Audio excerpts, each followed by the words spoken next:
And let's just spell it out for you. Echoplex. They put me in a fucking magazine.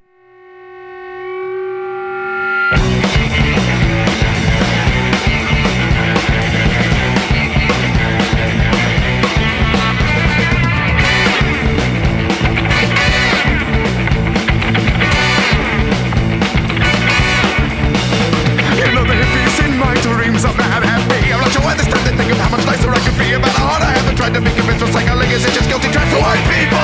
Probably racist and it's probably ignorant. It's probably not very true, but when you're a male Caucasian, you must think of being pretty skin. Well, I might be a libertarian. Tired of the people that were carrying. So moving to a private island. That's cause I'm a libertarian.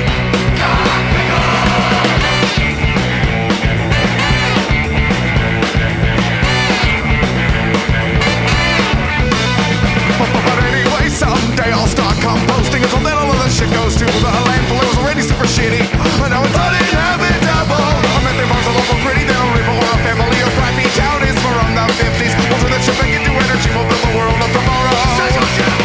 Well, I might be a libertarian. Tired of the people that were carrying.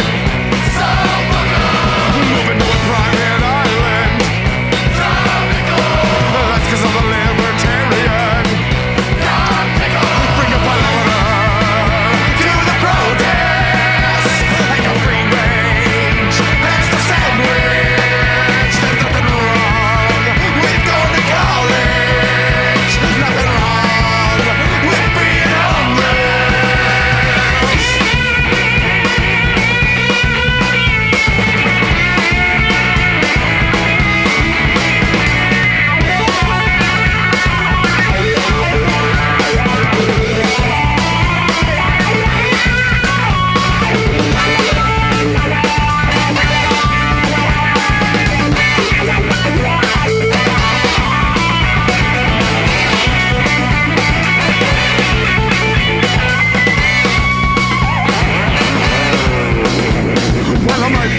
Libertarian. Tired of the people that were carrying. Moving to a private island. That's cause I'm a libertarian.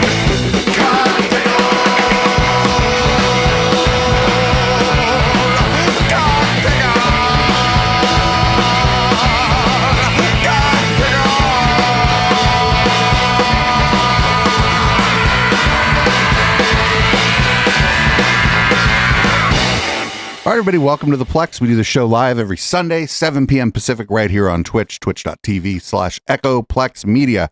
You can support this project, of course, at Patreon, patreon.com/EchoPlex. We did get a new patron this week, and I already forgot who they are. Tyler something. Anyway, thank you for subscribing on Patreon. The other place you can subscribe, get the same stuff the patrons get, is at eplex.store.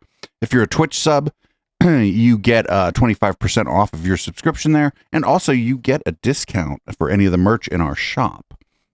So I think it's a little better than Patreon, but a lot of people have been using Patreon for a long time, and so we're not going to take that down anytime soon, even though we're not exactly killing it over there on Patreon.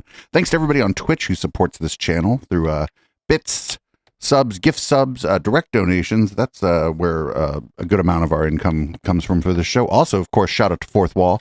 They are the best merch provider we've ever had, and we actually make money on merch now, and we'll make a few bucks on ads for the intellectual Dollar Tree. So thanks to the sometimes hundreds of thousands of people who listen to that show for whatever reason. It allows us to get a little bit of ad revenue from our podcast. So this week is going to be another week where the show, we're just going to hit the ground running. It's probably going to be about a 2-hour podcast version of the show because I couldn't separate things out in any sort of meaningful way to do an upfront hour.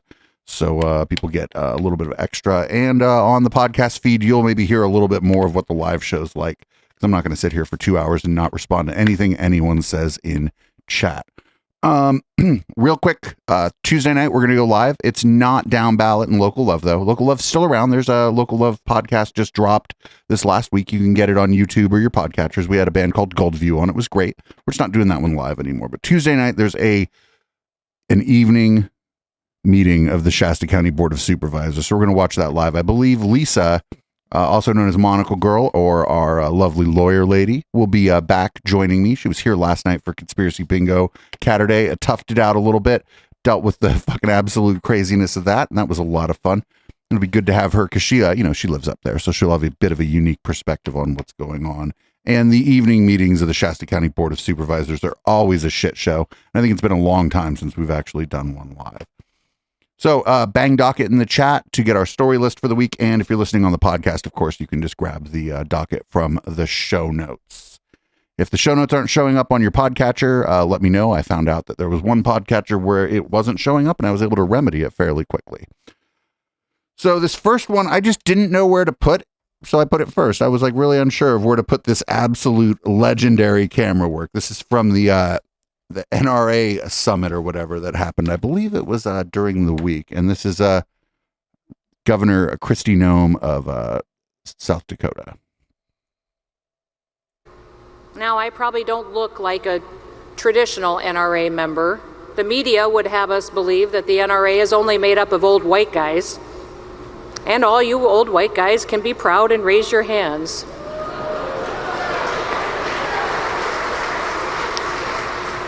But there's a lot of other people, a lot of diversity within the NRA. Well, let me tell you something. I may be a mom and a grandma, but I am the NRA. Fucking hero ass cameraman or camera operator. Hero ass camera operator. Look at that. If you're on the pod and you didn't see the video, the camera just panned to the crowd and it was just rock solid, like waiting for the early bird special at Sizzler crowd. It was fucking amazing. Hero work by the camera person over there at C-SPAN. Fuck yeah. So I put that first because I didn't know where else to put it. This clip's a little bit longer, and I wasn't sure if it was going to work out for the tech show that we do. Speaking of which, check out How the Tech Are You. And it wasn't maybe right for the intellectual Dollar Tree, so I just stuck it kind of at the beginning here on the Plex. This is Nilay Patel, founder and editor-in-chief at The Verge, generally a pretty good place to get information, and The Vergecast is great. This is from his interview show, Decoder, and he's talking to the Substack CEO about content moderation. And this is just, it's quite bad. It's about 10 minutes. We usually don't run clips this long during the podcast part of the Plex, but I thought this was important enough to make sure that this got out on one of our podcast feeds. Shout out to Nilay and everybody over there at The Verge. Y'all do really good work reporting on tech.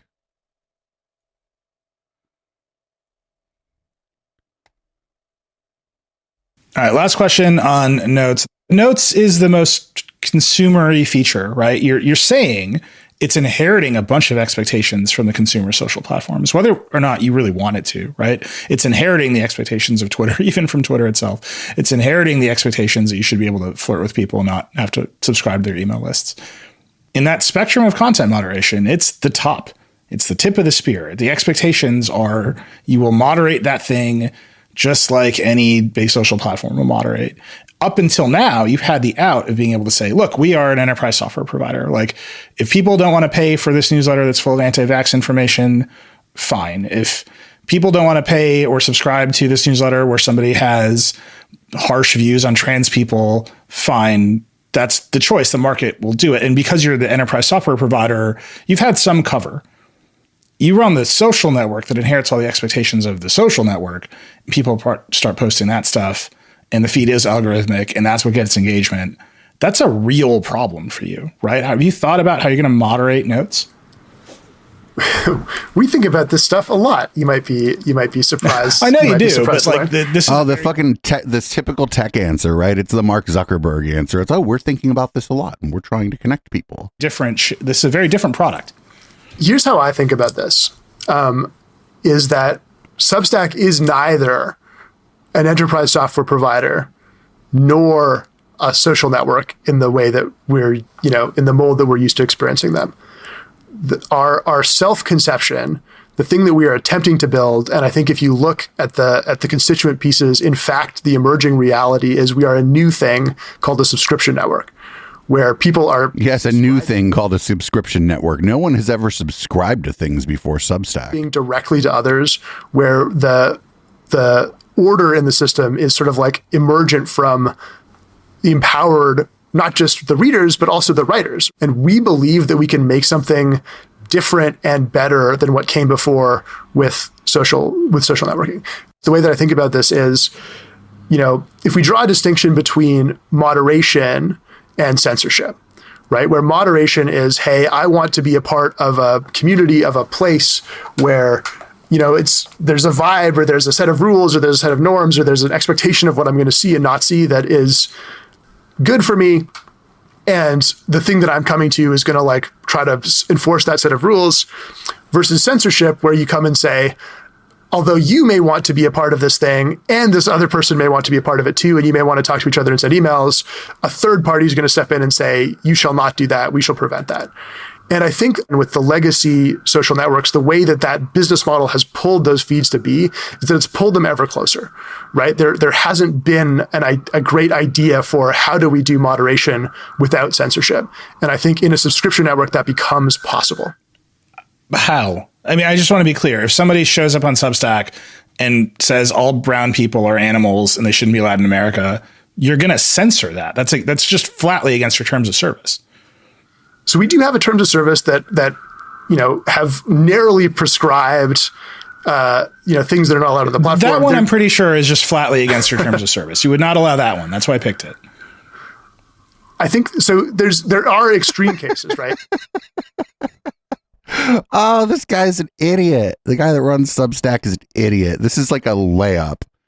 This is like I am giving you the easiest moderation problem to just be like, oh yeah, we don't allow that. Right. And I'm not going to get into like hold on. In America in 2023, that is not so extreme, right? We should not allow as many brown people in the country. Not so extreme. Do you allow that on Substack? Would you allow that on Substack Notes? I think the way that we think about this is we want to put the writers and the readers in charge. No, I really want you to answer that question. Is that allowed on Substack Notes? We should not allow brown people in the country? I'm not going to get into gotcha content moderation questions. This is not a gotcha. I'm a brown person. Do you think people on Substack should say I should get kicked out of the country? I'm not going to engage in, content moderation. Would you or want you, this or that? That one is black and white. I just want to be clear. I've talked to a lot of social network CEOs, and they would have no hesitation telling me that was against their moderation rules. Yeah, we're not gonna get into specific, would you or want you content moderation questions. Why? I don't think it's a useful way to talk about this stuff. But it's the thing that you have to do.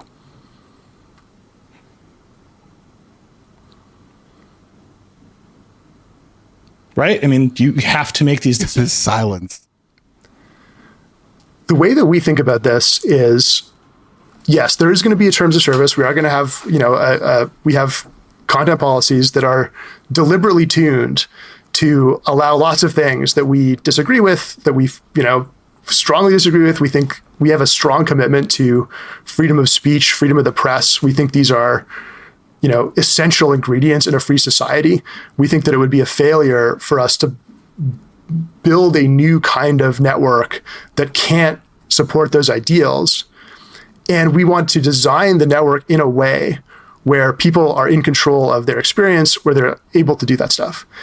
We're at the very early innings of that. We don't have all the answers for how the things will work. We are making a new thing, and we are, literally we launched this thing one day ago. We're going to have to figure a lot of this stuff out. I don't think it's... You have to figure that. You have to figure out, should we allow overt racism on Substack Notes? You have to figure that out.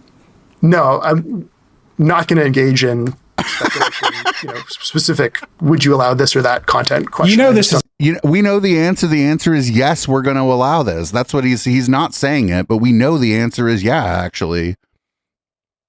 There's tons of racist newsletters on our website. And if we do like basically a Twitter clone built into it, we're going to allow the same shit. That's the answer. That's why this guy's not answering, because he doesn't feel like he can say yes, but he knows he can't say no either. This is a very bad response to this question, right? You're aware that you've blundered into this. You should just say no. And I'm wondering what's keeping you from just saying no. I have a blanket. I don't think it's useful to get into like, would you allow this or that thing on Substack? If I read you your own terms of service, will you agree that this prohibition is in that terms of service? I don't think that's a useful exercise. Okay, I'm granting you the out, right? That when you're the email service provider, you should have a looser moderation rule. There are a lot of my listeners and a lot of people out there who do not agree with me on that. I'll give you that out, that as the email service provider, you can have looser moderation rules because that is sort of a market-driven thing. But when you're the consumer product, my belief is that you should have higher moderation rules. And so I'm just wondering, applying the blanket, I understand why that's your answer in the past.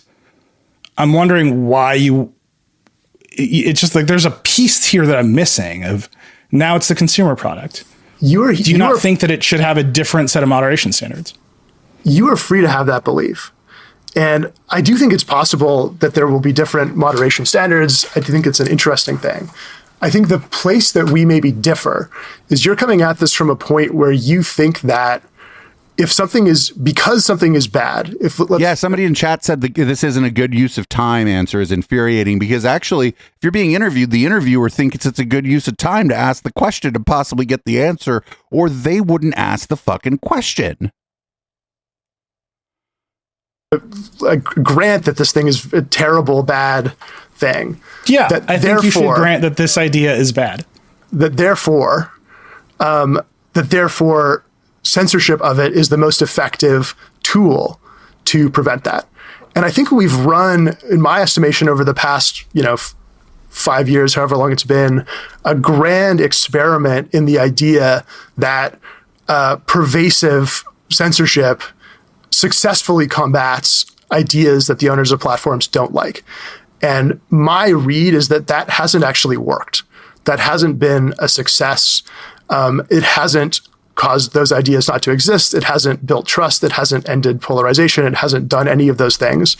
And I don't think that taking the approach that the legacy platforms has taken and expecting it to have different outcomes is just obviously the right answer, the way that you seem to be presenting it to be.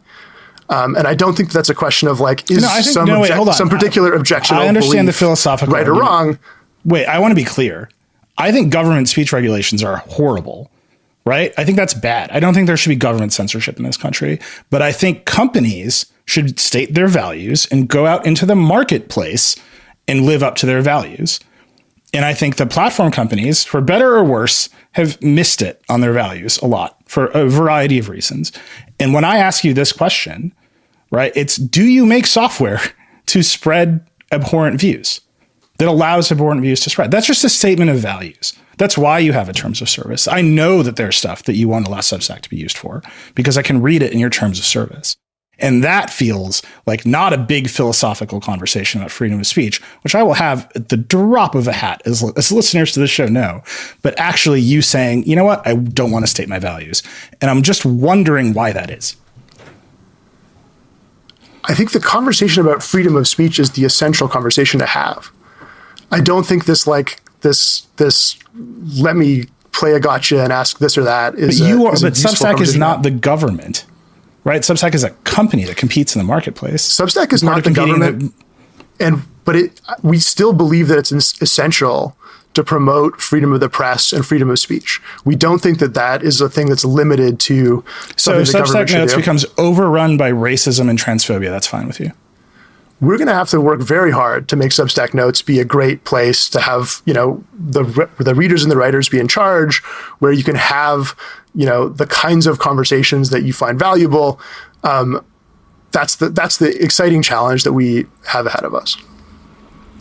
What do you want it to be? I want it to be not any one thing. This is something that I see of Substack as a whole. If you look at the leaderboards on Substack, if you look at what's successful on Substack, it looks to me like sort of an index fund of culture. It's not the place for anyone. Everybody has ideas that Substack is it's for famous journalists who struck out on their own, or it's for this or that. They have some pocket of people that they know of.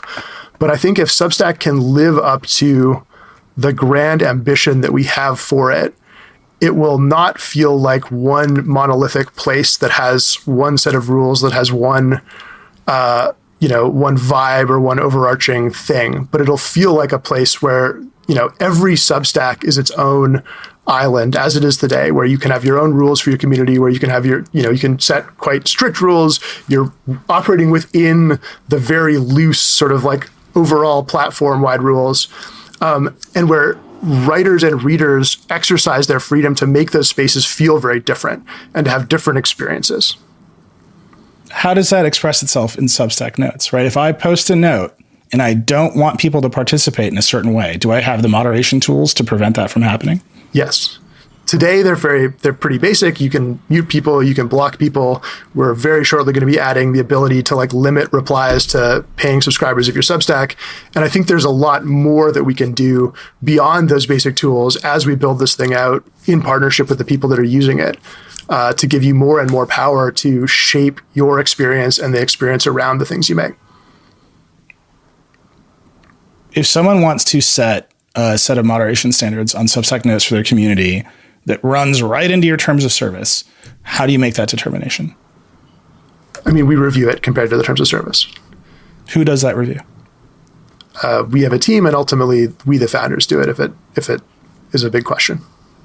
Okay. I mean, this runs into what I would say the standard decoder questions. Substack, the last time I talked to you, was 20 people. I think it's around 90 now. You had some layoffs, but it's around that size, right? 80. 80. How many of those people are trust and safety folks? A handful. Okay. And there's a bunch of stuff that any standard size platform has to really contend with, right? Copyright infringement. I'm assuming I can't just post the full Moana movie to Substack notes, right? Of course. How are you handling that stuff? We're following the DMCA process. Okay, and is that automated, or do you have a set of people do it's some at some scale? Like YouTube has an army of people that manage the DMCA. Yeah, it's a combination. And do you think that's going to scale as quickly as it has to have scale for every other platform? This is an escalating set of moderation costs, right? Is DMCA compliance all on its own is an ever escalating set of compliance costs for every social network. Yeah, I think as we scale, there's going to continue to be, all of these things. We're gonna have to solve these problems. We're not going to have them, I think, in the exact same way that others experience them. A big one is spam. A lot of people want to come and spam. That's a real thing. That's a thing that we have to deal with. We have the option to look at what's come before and structure the network in ways that make that structurally harder.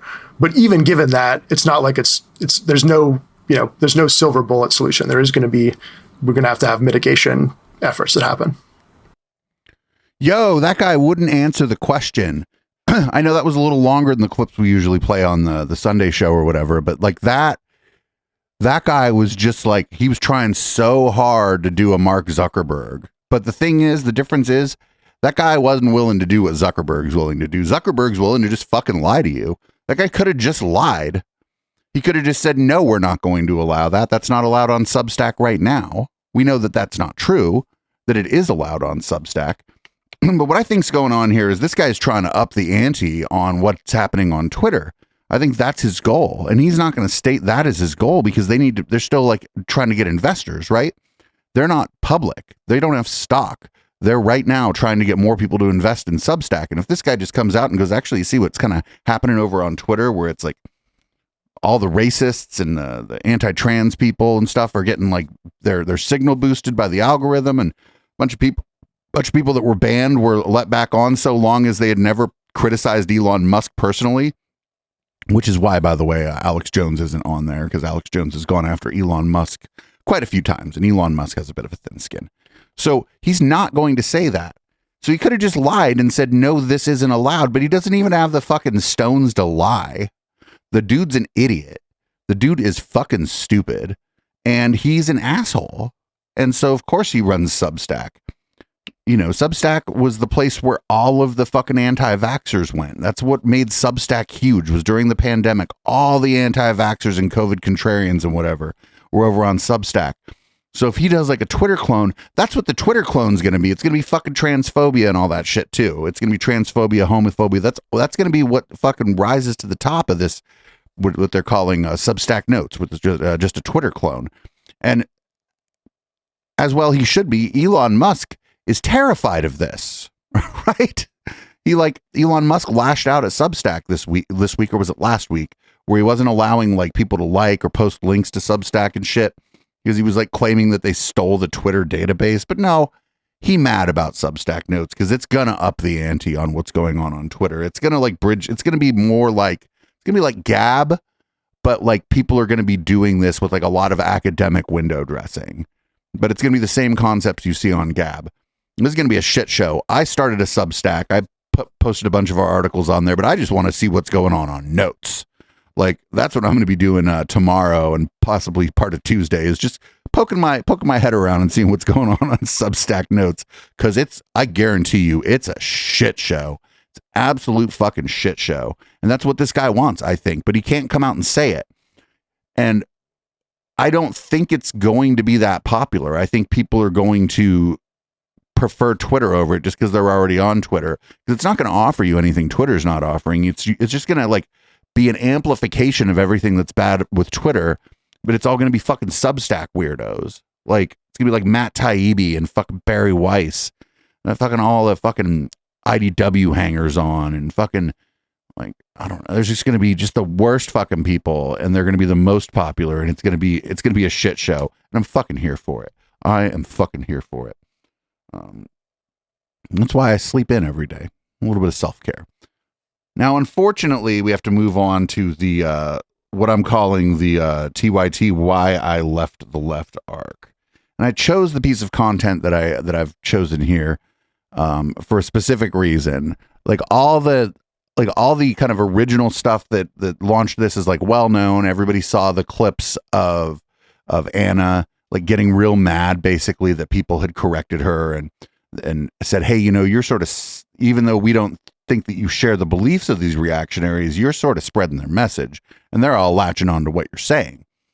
So Cenk went on Dan Abrams Live to speak about the hubbub around this, and he's basically saying that people clapping back at Anna essentially is helping the far right. And this is a little bit longer than we usually run, but it's 5 minutes, and I haven't seen it. So let's see what's up here. When thinking about fire-breathing liberals, not moderates, but unadulterated and highly outspoken lefties, one of the first names you have to think of is Cenk Uygur, the founder of the Young Turks, which was one of the first liberal digital media giants and now has more than 5 million subscribers on YouTube, more than 6 billion views. It bills itself as the largest online news show in the world. So when Cenk speaks against the far left, I listen. And that's what happened recently when a well-known progressive stalwart, Anna Kasparian, a co-host of the Young Turks, tweeted, quote, "I'm a woman. Please don't ever refer to me as a person with a uterus, birthing person, or person who menstruates. How do people not realize how degrading this is? You can support the transgender community without doing this." You know, you get it. Now, to most people who don't live in a Twitter bubble, this would seem so obvious that it's not even worth saying. The problem here is that nobody's like at a party or whatever, at a very nice dinner party, probably in Anna's gated community. Nobody's ever like, could you introduce me to that person with a uterus over there? These are like medical terms. They're used like almost exclusively in like clinical literature. But those who do live in the Twitter bubble descended, calling her a Karen, a transphobe, a TERF, by the way, is a new term I learned, which is apparently slang for trans exclusionary radical feminists. Wait, you do a news show and you just learned the term TERF? Intended as a slur used by some woke activists. It is not a slur. It is, first of all, I believe that the TERFs came up with it themselves. Not that it can't be turned into a slur, but it's not a slur. It's not like the N-word or like anti-gay or anti-trans slurs. It's an acronym that they don't like now. Controversy has only continued to grow.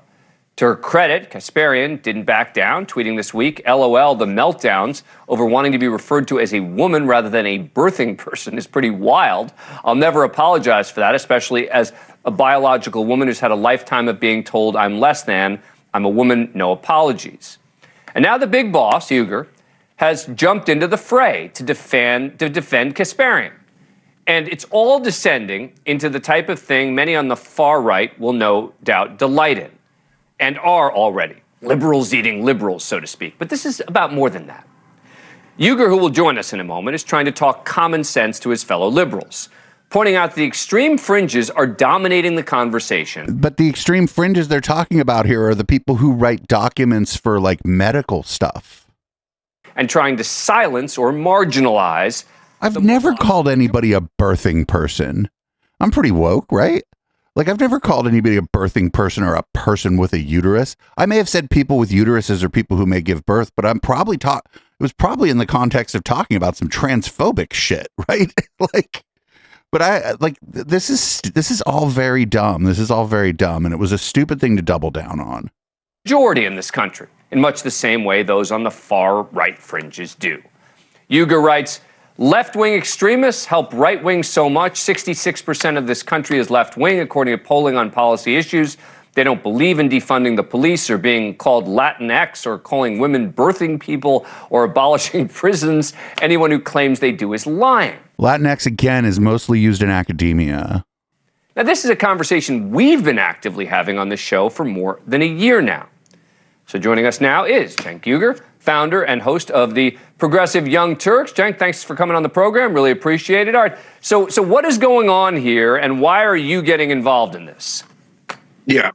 So, Dan, look, we've got a massive problem in the country overall that no one is representing what I call the silent majority, which is about 2/3 of this country. Oh, yikes, dude. I would argue is indisputably progressive. So I could show you the polling on it, you name it, paid family, Medicare, Medicaid, Social Security, universal health. Okay, the problem here is when you poll on individual issues, yeah, people tend to agree with like the progressive position on most individual issues. That don't mean that's who they're going to vote for because of the culture war. Minimum wage, you name it. The country is progressive. The problem is the Democratic Party doesn't represent them because they're the corporate establishment and they represent their donors. So, well, obviously the Republicans don't represent them. So that just leaves us progressives out here in the wilderness. Well, the problem with the progressive movement now is folks on social media from time to time completely misrepresented. Now, I want to be clear. What I would call the extreme left don't have bad intent. I think the right wing has bad intent. I think it's arguable whether the corporate wings of both parties have bad intent. But the extreme left is not helping our situation. So when you've got 2/3 of the country on your side, lean into winning issues. And by the way, trans rights is a winning issue. And we've defended trans rights probably longer than any show in American media history. Okay. So now when we say something simple like, we're positive women want to be called women and they don't want to be called birthing people. I just want to know when the last time somebody called Anna a birthing person was. Like, I gotta fucking guess that it was never. People with uteruses. And by the way, some like Anna are actually offended by that. You're not being inclusive, you're being exclusive, and you're choosing to fight on losing ground for no reason when we have all the winning ground in the world. So, and Dan, the other problem here is the right wing, when you have someone that agrees with them a little bit, like Chris Rock will take big pot shots at Republican white males, etc., but then he'll agree a little bit on cancel culture, and the right wing will say, that's it, Chris Rock's one of us, right?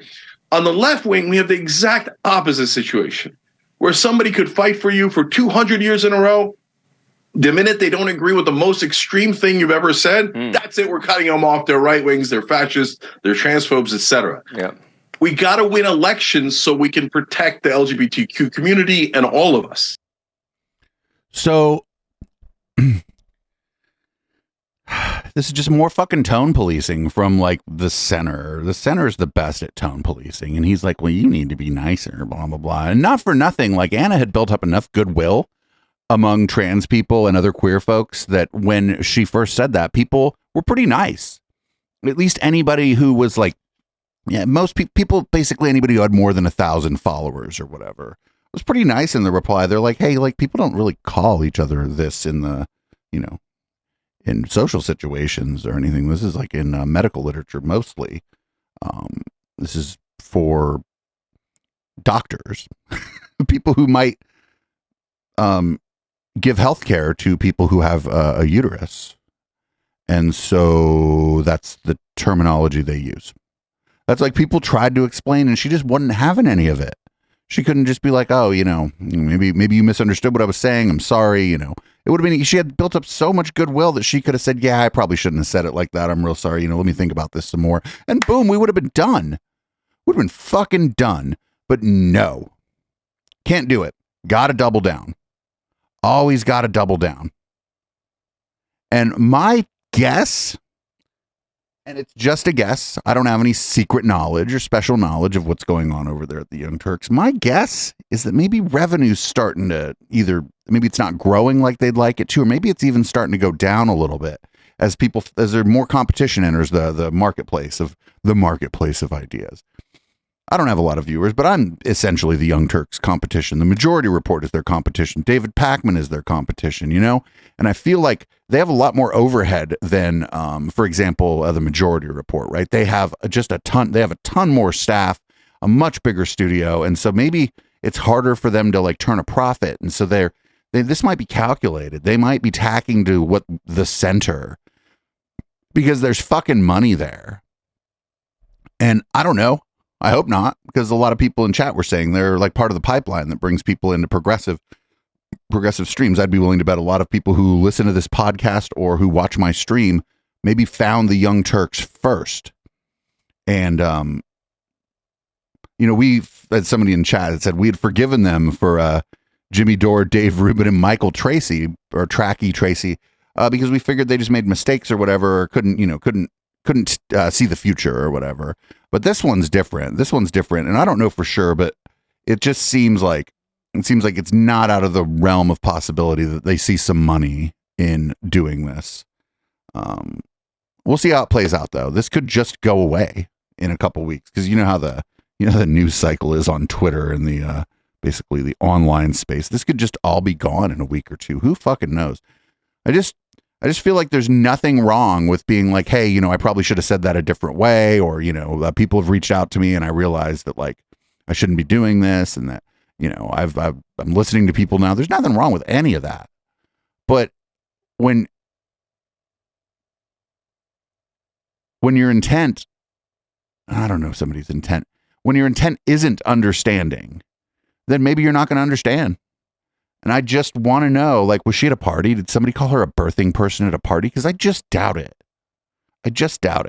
And I don't want any of you in my community going over to her feed and starting to call her a birthing person and shit, because then you're just antagonizing somebody. We don't do that. Or if we do antagonize somebody, it's because they're like a crazy anti-vaxxer. But we also can't do that because we're on Twitch, so can't go around antagonizing people.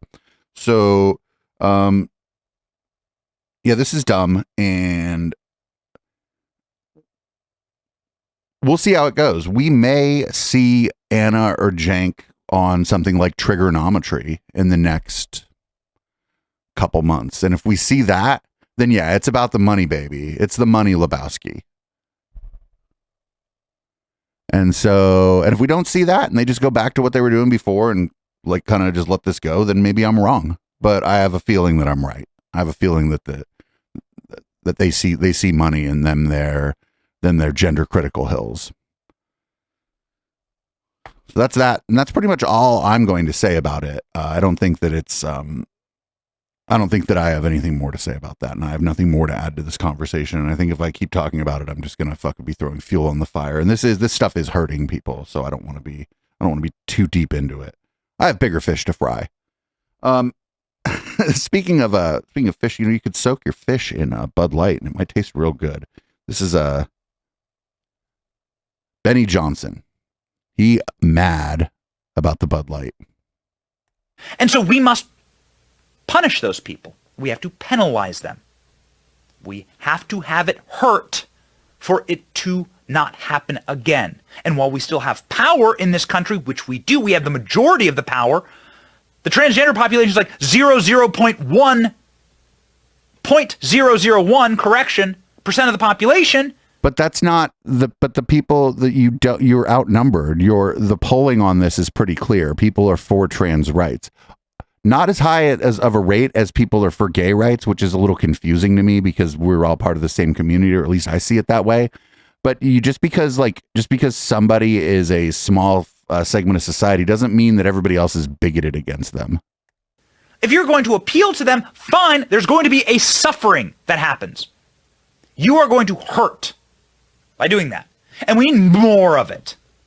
And I'm sick of these conservatives saying, why are you wasting your time on this? I'm wasting my time on this because these people are demanding something that I will not give them. The agency to raise my children, the agency to believe in my God and to believe in my faith. But nobody's stopping you from believing in your God and your faith. And the capacity to say with a clear voice that biological reality is true, fact is fact. Do most biologists agree with you? Oh, they don't. 2 + 2 = 4. You will not take it away from me as long as I am standing here and breathing, and you will not take it away from my children. And if you dare to try and inject that further into the brands that I love, then consider those brands dead. All right. So don't buy anything. On the bandwagon. Do not ever buy a Bud Light product again, a Budweiser product again.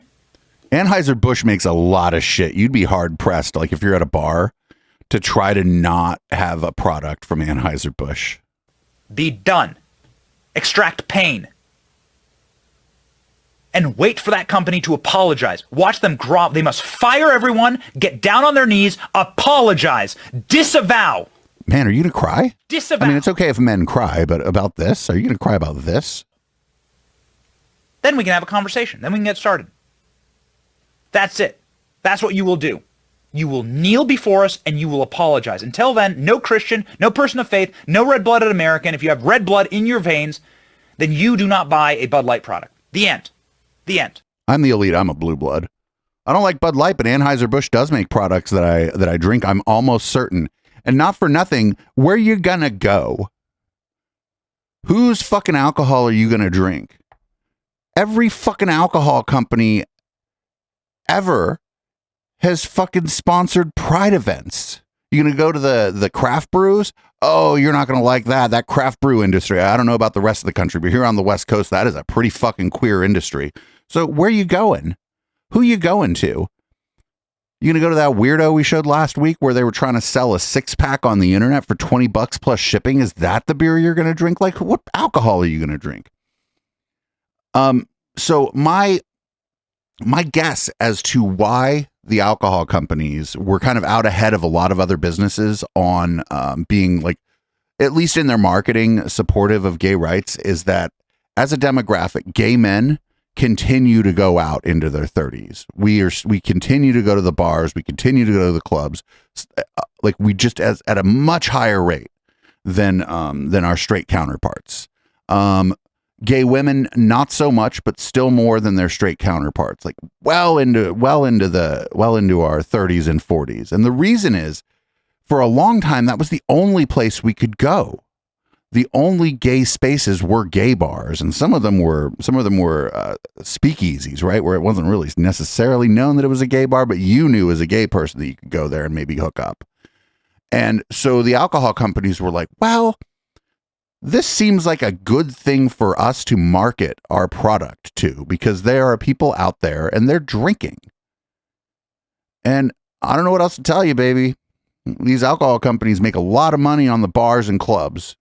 And even in Deadsville, Man Jose, the gay club, the nice one with the big sound system and where all the fucking twinks go, Splash, Kraken, the crackinest bar in San Jose, the crackinest club in San Jose, by a long way is Splash. And the same is true in San Francisco. The gay clubs are cracking. Boys Town in Chicago, fucking cracking. The Village in New York, fucking cracking. WeHo, fucking cracking. So the alcohol companies aren't going to take your side because they want money.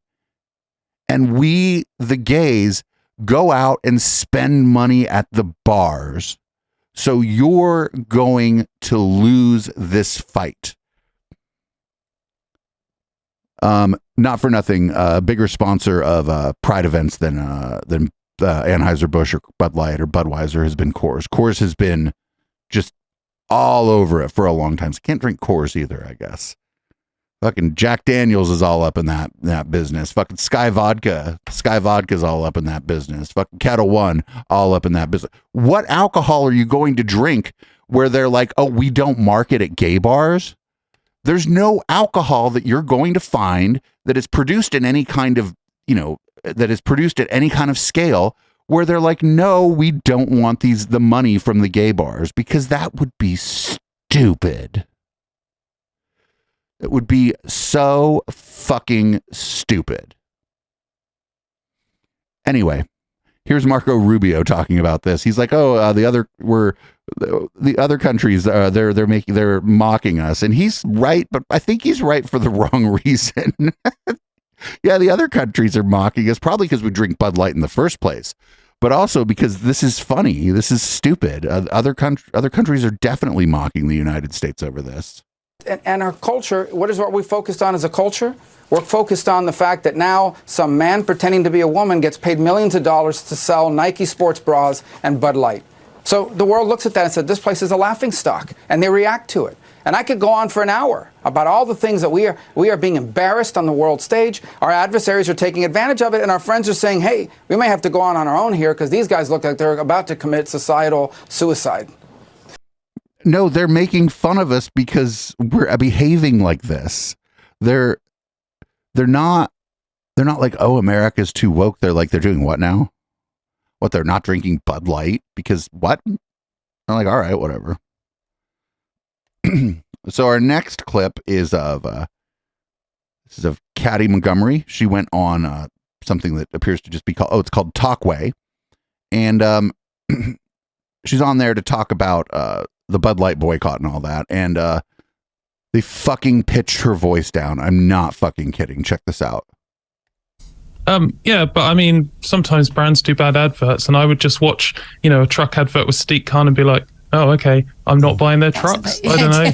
But I wouldn't be sending death threats to the factory or trying to wipe money off the valuation or sending Dylan Mulvaney death threats. Or, I don't see why anyone cares. Well, they got it wrong, didn't they? They got it wrong, and it's a product, and they got it wrong, and the well, trans people do drink beer. Yeah, obviously, but I mean, as an advert, I think they wanted to make a statement, and the truth was, it didn't really work so great for them, did it? Katie, is there an argument that says that we're all just getting a bit too het up about this? Because look, I might be sheltered, I might be wrapped in cotton wool. I don't think I'm.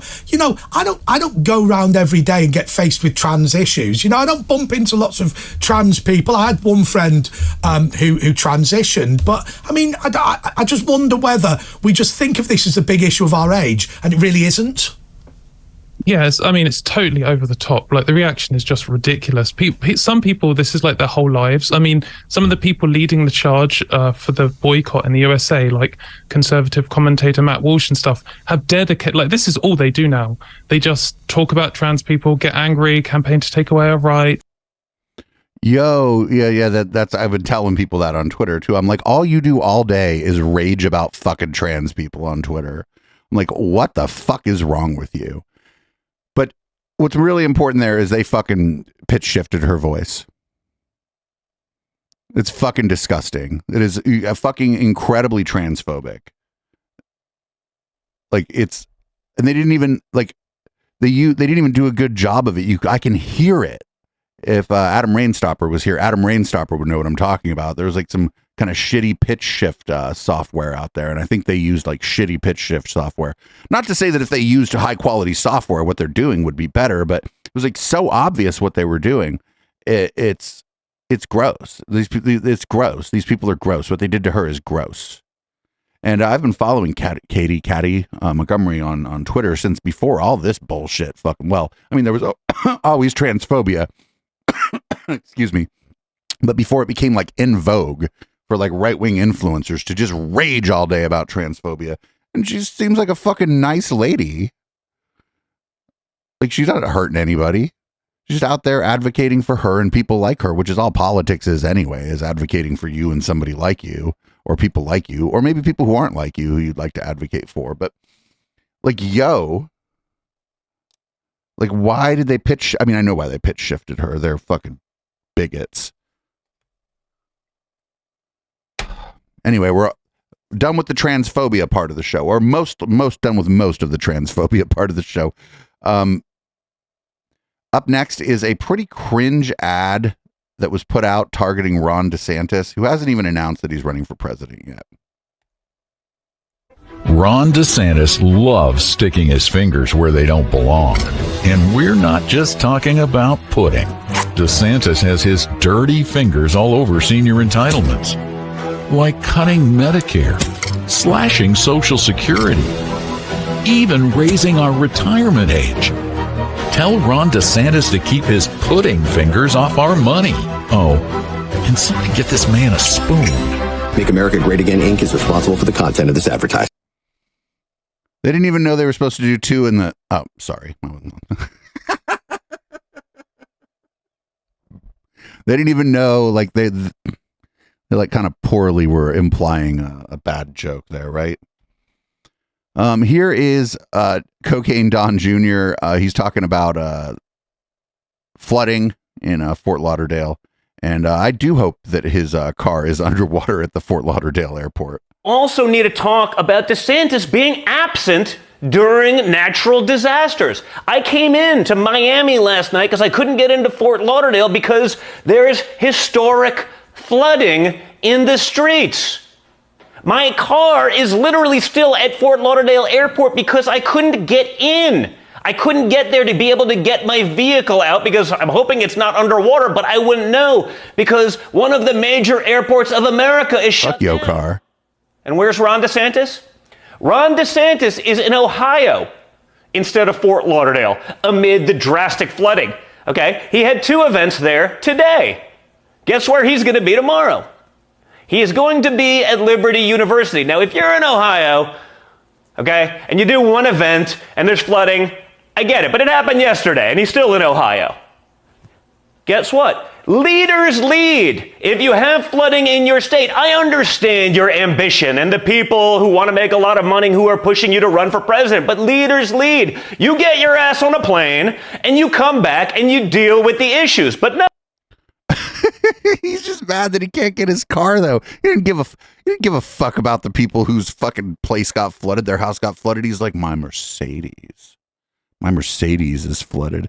He's fucking what a poor job of even trying to do propaganda there. He didn't mention the fucking regular ass people who are suffering with the flood. All right, we're going to have to skip ahead a little bit here. We're definitely not going to get to all this even in 2 hours. There was a lot of shit this week, but we have to definitely check in on a sore loser, Carrie Lake, doing her sore loser shit. Here she is on a show that apparently calls itself Real America, and it's with Dan Ball, and she's laser focused on seeing her court case through to the end. Let's continue our conversation now with Carrie Lake and looking towards the future. I want to point something out first and get Carrie's take on it. And that is the fact that another federal lawmaker seat in Arizona is up for grabs in 2024.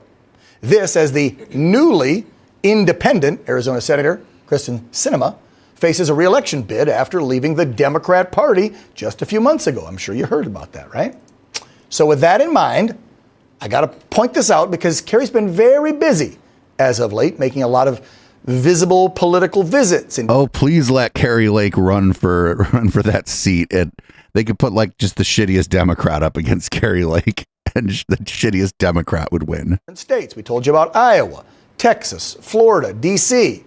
So is she considering a run for the United States Senate, depending on how the case for governor works out in the courts, or bigger picture, people are tossing her name out as a potential vice president on the Donald Trump ticket in 2024. So let's welcome Carrie back and go right for that easy softball question. Wow. You thought it was going to be easy. I thought it was. Okay. We're friends. Well, then I'll just be really honest with you. Which one do you want to tackle, the Senate or the VP one first? Let's hit them both head on. Okay. Obviously, my case is the most important thing. Of course. But you're asking if things don't go well, if Right. the judicial system is much more corrupt than we think it is. What happens? Yeah. I am seriously considering a run for Senate. Yes, absolutely. Do it. You'll kill in the primary, and then you'll get just absolutely destroyed in the general after this fucking stunt you pulled. They sold an election. We're so dangerous to them. I'm so dangerous to the status quo and this rotten swamp that they're willing to steal the election to stop me and our movement. I'm not letting them get away with that. We're not going away. And so I am seriously considering a run for Senate. All the polling shows that I would win, not just the primary. The polling is showing I would beat both Kirsten Sinema and this socialist guy that's running. Oh, the other Democrat that's jumping in. Right. Gallego, Yeah, I heard that. Yeah. And so, but the Democratic primary hasn't even happened. You don't even know who the Democratic nominee is going to be. Also, if it's a three-way race, everything changes. You're worried though, Kerry, because we know the voter rolls are corrupt. We know that these mail-in ballots can be corrupted. All these issues with Maricopa County specifically, and obviously if you run for that Senate seat, just like gubernatorial, that's the entire state, not like a congressional district of only 700,000 folks. You're running for the whole state. How do we guarantee, do we have new stuff in place? Will you have new poll watchers to make sure it's not screwed again? This is why I'm fighting it right now. I want to get our elections straightened out, and I want them to be honest. And that's why I'm fighting it so hard right now. We'll take it to the Supreme Court if we have to, but we're not going to stop. We're going to hit every single legal avenue we can take. We'll take it. We know they're hitting us with lawfare. You know, they just in Maricopa County did an investigation and they said, oh, we didn't find anything. Everything was, of course, they hire their own investigators and they say everything's fine. Anybody who tells you that that election was on the up and up is a bald-faced liar. Yeah, well, I won't let you look at the ballots. So I'm doing whatever I can, and I'm one of the few people in this fighting hard. I don't see these other candidates giving a damn about it. And well, they weren't running for your seat. It's fair, and frankly, I want them fair for the Democrats, Republicans, and Independents. Well, of course we do, because you want to win fairly too. And guess what? Because we don't cheat. The polling shows it's more than 70% of Republicans, like 79%, are concerned about the elections. Of course they are. 51% of Independents, and 31% of Democrats. But those three groups probably have different concerns about the elections. When you ask like an open-ended question like that, you're going to get people saying yes, but you don't know why, what the reason is they're saying yes. Care about, they think our elections are messed up. So this is truly a bipartisan issue, and I'm going to fight it. You're not getting out of the second question. I'm considering running for Senate because we cannot send Kirsten Sinema, who votes with Joe Biden 93% of the time, who cares more about the guys running hedge funds than the people living in Arizona, who is a chameleon. She comes back to town, a few months every year and tries to act like she's independent. And she goes off to D.C., votes against the people, votes for Ukraine, against Arizona, doesn't give a damn about the border. And now she comes back and is acting like she does. Yeah. The people of Arizona are onto it, and they're not going to buy what she's selling. And I think they're not going to buy what this Gallego guy is selling, which is a whole bunch of craziness, this leftist agenda. And we need some common sense in there. And the polls show that I could easily defeat them. And then the other part of that two-part question was, if President Trump would tap you for vice president, is that a consideration? Have there been chats about that? Or is that just internet hooey and gossip? I have not talked to the president about that. Okay. I mean, at one time he said, I love the way you answered the VP question, which was early on in the campaign when I was running for governor and somebody asked if I was going to leave and be VP. And I said, well, I'm flattered that, a few months ago, you guys didn't even think I should be running for governor. Now you're asking if I'm going to leave and be VP. And so he had seen that and thought it was a clever way to answer the question. But we haven't talked about that. That's something that you're very clever. way down the road. You don't pick a VP this early on. Yes, until next year. And we need to get President Trump in office, and we need to get him secure. I think he is going to securely win this. We need him more than anything. I've never felt he might not win the primary about anyone than President Trump for the job right now. There's no one else who's qualified to do the job that we're up against right now, which is we're in a disastrous situation on the world stage. Our economy's fallen apart. Our streets aren't safe. Our borders wide open. I know one man who can fix all of those quickly, and his name is Donald J. Trump. And so I'm going to do whatever I can to get him in office. That's what matters to me, and that's what matters to my family. As a mother, I want our world back together again. I want our country back to. I'm sick of living on planet crazy. That's why we love you. Carrie Lake, I'm out of time. They're giving me the hard rap. You're used to that, right? When they're screaming in your ear. Yep. We could go on forever, folks. Please don't. Thank you so much for coming to the studio. Please don't. This much time. Her 15 minutes are about up, I feel like. I don't think she might win a primary in a GOP primary in Arizona for the Senate seat, but she might not. I'm not saying that it would be like a moderate that would take her out. It would be somebody else, some other kind of like MAGA person, right? We don't know who else might be running, and she might not win the primary. And if she were to like try to like run for the Senate seat and lost the primary, she's done. It's over. She'd still be able to like go on TV and grift and like raise money and shit for her fucking dumb lawsuit, but it's over if she doesn't. If she were to run for that seat and not win the primary, she'd be done. And then like we would have one less person to talk about on Sunday. So I don't know. Good for the country. Bad for my show on Sunday. Here's a Sore Loser Lake on the Mike Lindell channel. We will never win if we quit. And I will tell you that. We will never win anything if we quit. My dad was a football coach and a history and government teacher, and that's what he taught us girls. We have 8 girls in our family and 1 boy. He said, you know, when you have a goal, you keep your eye on that goal, and you work hard to achieve it, and you never stop. And once you quit, then you know you've lost. So there's no quit in me, and I know there's no quit in Donald Trump. That's what I love about him. And you're right. I think people want to see him as someone who's angry and lashing out. I've spent a lot of time with him. I'm honored to call him friend, and I've never seen that. Even in the darkest times when I've called him, when you would think he would be angry or in tears about what's happening, he's upbeat, and he realizes that he's in the fight, and he's in the right fight. And when you know you're doing something that's noble and worthwhile, then there's no getting you down. I wake up every day, Roger, and I don't know about you. I wake up every day and I just say, all right, let's go. God placed us here at this amazing, pivotal time in American history and frankly in human history. And that God put us here at this time is remarkable. And I'm just so thankful for that. And that he put me in the fight to try to make a difference. Oh, well, I'm not going to screw that up. You already did. God's counting on us to do the right thing. You already screwed it up. I think her 15 minutes are over. She's going to be relegated to like Mike Lindell TV and whatever show we watched before. I don't even know who the guy is who run the other show.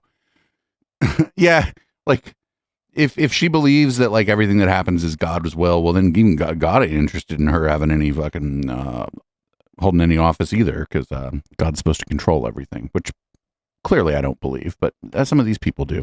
I don't even know if they necessarily believe it, but they claim to believe it. So we're about an hour in. I'm going to take a break.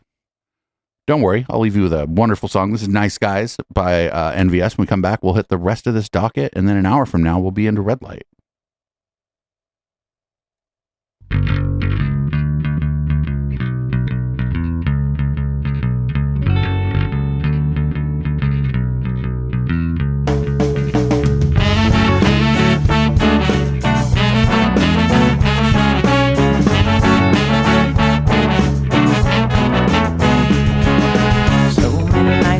In this world, a cesspool of kindness and ethical blindness. So please excuse my sarcastic tone. I'm a bit underwhelmed by the sample shown.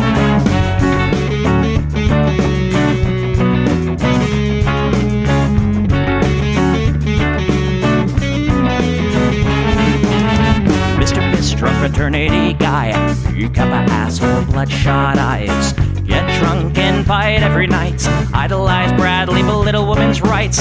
Homophobic, racist, and don't give a fucking hey. Do you think you can drive a bigger truck? So wear your baseball cap to the side to let everyone know that you're a nice guy. So cool, was so impressed. Lots of chicks and a barrel chest. Cause you're a real man. Punch for punch, gonna piss in your face while you're passed out drunk. I'm a nice guy, you're a nice guy. He's a nice guy, but all of you are assholes. I'm a nice guy, you're a nice guy. She's a nice guy, but all of you are assholes. Nice guys rule the planets. Oh, I just can't understand it. Conquer divine by deception and lies. Social Darwinism and an overdose of pride. Fuck off, jerk off. I don't wanna hear it. Fuck off, jerk off. Read into the lyrics, cause everybody gets their just desserts. As long as you remember that nice guys finish first.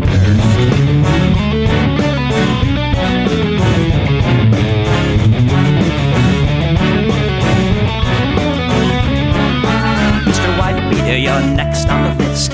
Such a nice guy who speaks through his fists. Prick with the pension for messing with heads. A broken nose for dinner and breakfast in bed. Alcoholic, paranoid, and suicidal too. But you'll probably kill her before she gets away from you. Screws in a pool of blood and crying. All your friends say that you're a nice guy. Have a drink, this one's on me. Look, you're doing fine, losing to your disease. Comatose, I'll pack your bags. Bury you like cats ready to go. I'm a nice guy, you're a nice guy. We're all nice guys, but all of you are assholes. He's a nice guy, she's a nice guy. Hey, Tom Bone's a nice guy. All of you are assholes. Nice guys rule the planet. The public lamented. Conquer divine by deception and lies. Social Darwinism and an overdose of pride. Fuck off, jerk off. I don't wanna hear it. Fuck off, jerk off. Read into the lyrics. So let the flunkies will quench your thirst. As long as you remember that nice guys finish first.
Thanks for hanging out during the break. I needed to get up and go to the bathroom and walk around a little bit. We're back. Welcome back, podcast listeners, and of course, welcome live viewers and live listeners.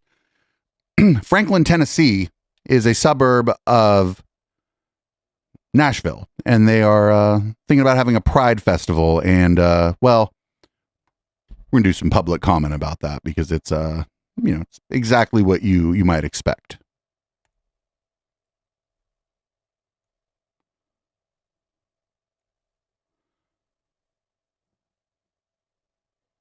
Hold on a sec. Sorry about that. Your decision about Pride Fest is not isolated or in a vacuum. It is part of a social change agenda that wants to come to Franklin, and we are seeing it play out all over the country. That agenda is not pro-religion, pro-community, pro-Christianity, pro-family, or pro-America. Rather, it seeks the destruction of all of those elements and has been quite successful in many places. We are Christians. We love Jesus. And we want to walk with Jesus. And Jesus had a very, very special place in his heart for children. And I would just beseech you all to protect our families, but most importantly, these innocent, dear children. So check this out. Your kids will be safe at Pride, but Pride's not for kids. Can't speak for themselves, can't protect themselves. There is a war for the hearts and the minds of our kids. And if you guys don't realize that, I pray that you tonight, whenever, will realize that we are in a battle for the souls of our children and our grandchildren. You think that you're doing things based on laws, but you are doing things and you are letting Satan in. He will not Here we go. take an inch. I promise you. Thank He will you for take your everything comments. and it Next, will not stop. please. If this were an agenda, why would I choose to be gay? Why would I subject myself to being called a faggot in the bathroom? Whoa. Every day at school. Why would my friends subject themselves to the violence and hatred that these groups of people Get him, kid. have displayed? And I see you're laughing at me. I see you think it's a laughing matter, but it's not. This leads to suicide. This leads to mental health crises. It is all because of this hatred. I urge you to vote yes. I'm here on my own volition. Satan is not getting at me. I moved here because my husband of 9 years, thank you, Thomas, for 9 glorious years. I moved here because of him. So I am here in the midst of you, but I am here. We are here. I know people have moved here to not be with me or my kind, but we are here. Fuck yeah. Get him. Like, I'm sorry, by the way, about that slur. I didn't know the slur was in there, but the kid and this older guy, he's like, I moved here because my husband lives here, and now y'all are acting crazy. It's very, very uncool. And like, I hope the town council or whatever just votes to permit the Pride event, because like I think they kind of have to. If they're permitting other events, I think they kind of have to. We'll maybe try to keep an eye on that. Can't make any promises though. It's not Shasta County, so we're not, the odds that we'll keep a super close eye on it, it's not so good. Anyway, we have more local and state government stuff that is just very uncool. This one's very uncool. This is a school board member in Michigan talking about how Christians have a right to live without bothering anyone. And then it goes bad. If I wanted to live in a progressive city, I would have chosen that. People watching this meeting are free to move where you feel you belong. This is the freedom of choice we all enjoy in this country, and conservative Christians, who make up a very diverse population, are just as entitled to live comfortably in their majority communities as any other group without having the values of others forced upon them. Some Native Americans live on reservations with other Native Americans. Some who are Muslim live in Muslim majority communities, and the Amish live in communities with other Amish. It's human nature for people to want to live with others who share their values. No, that's tribalism. That's tribalism. And the thing is, like, when you move to a big city, you can't really do that. You could live in like I'd go live in Chinatown or Japantown right now. Nobody would even fucking bat an eye because nobody cares. I'd like to know if the self-righteous who condemn and disparage conservative Christians by branding them as racist for rejecting the teachings and institutions of Marxism and DEI are moving into Native American and Muslim communities and demanding they diversify with a progressive agenda. Like, literally, I could move into like a neighborhood in any city where there's a lot of Muslim folks and nobody would even care. Like, they wouldn't even fucking care. They might not even notice me. We all have a constitutional right to the pursuit of life, liberty, and happiness, and nobody has to accept anything they don't agree with. I would rather see the money that was spent on the DEI department spent on constitutional programs instead. The number one definition of nationalism from Merriam-Webster is the loyalty and devotion to a nation. Some people twist the terms Christian and nationalism against the sport and their supporters in derogatory and demeaning ways meant to demoralize and delegitimize those who have stood up for their representation in this country and county. I will never apologize for my faith in Jesus Christ and my love for America, and I will continue to stand for what I believe is right for all people and for those who made the ultimate sacrifice so I can be here to speak. Thank you. Unless they happen to be gay or into DEI or whatever, then then get out of my town. So what she's saying, she's like, she's basically talking basically about me, like white progressives, I think. And she doesn't understand that here in the city, I can move into if San Jose isn't really a good example of this because it's super integrated. There's not like neighborhoods. There's a Japantown, but it's not really where the Japanese people live. It's not like other cities here. but I could move maybe a place where things are more segregated, and I could move into a neighborhood where there's a lot of Muslims or people from the Middle East or Indian people. And I don't feel like in most major cities in this country anybody would give a fuck, because they're just trying to go about their business. I'd just fucking have neighbors just like anywhere else. So here we go. We're going to keep on this kind of local government public comment tip here. This one's in Texas. And this is just a bill to empower vigilante militias. So these units, they could set up checkpoints in Dallas. They could set up checkpoints in East Texas, in Cook County, Fort Worth, right? Nothing in the bill limits that. Exactly. I mean, the language in the bill, it has this sort of this phrasing of, whatever will push the mission forward, right? And again, checkpoints, that's really problematic because, again, then people without status may avoid going to the hospital because they fear having to go through a checkpoint and face deportation. That's a really good point. They could set up outside a church. Like, for example, we have a heavy immigrant population in Dallas that attends Our Lady of Guadalupe, about 11,000 people every Sunday. They could set up outside the church in Dallas, right? Mm-hmm. And ask people for, not even arrest them, but just ask them for immigration status, right? Because I'm always interested in the interplay with the Papers, Please bill that was SB4 from a couple sessions ago by the same author, and then this bill, right? So you could have these units of civilians that with not the same kind of training as troopers outside of the chain of command of Colonel McCraw, that could set up anywhere in the state and set up a checkpoint and ask people for immigration status. Yeah, they're brown shirts. It's fucking brown shirts. I try not to make too many comparisons to the Third Reich, but it's fucking brown shirts. That's what they're just. The brown shirts at first were not part of the government. It's brown shirts. They want brown shirts. Here's also more what the fuck. This is from Florida. Here is a Florida Republican Representative Webster Barnaby talking about trans people and the X-Men. I'm looking at society today, and it's like I'm watching an X-Men movie with people that, when you watch the X-Men movies for Marvel Comics, it's like we have mutants living among us on planet Earth. Whoa, dude, no. And, some people don't like that, but that's a fact. We have people that live among us today on planet Earth that are happy to display themselves as if they were mutants from another planet.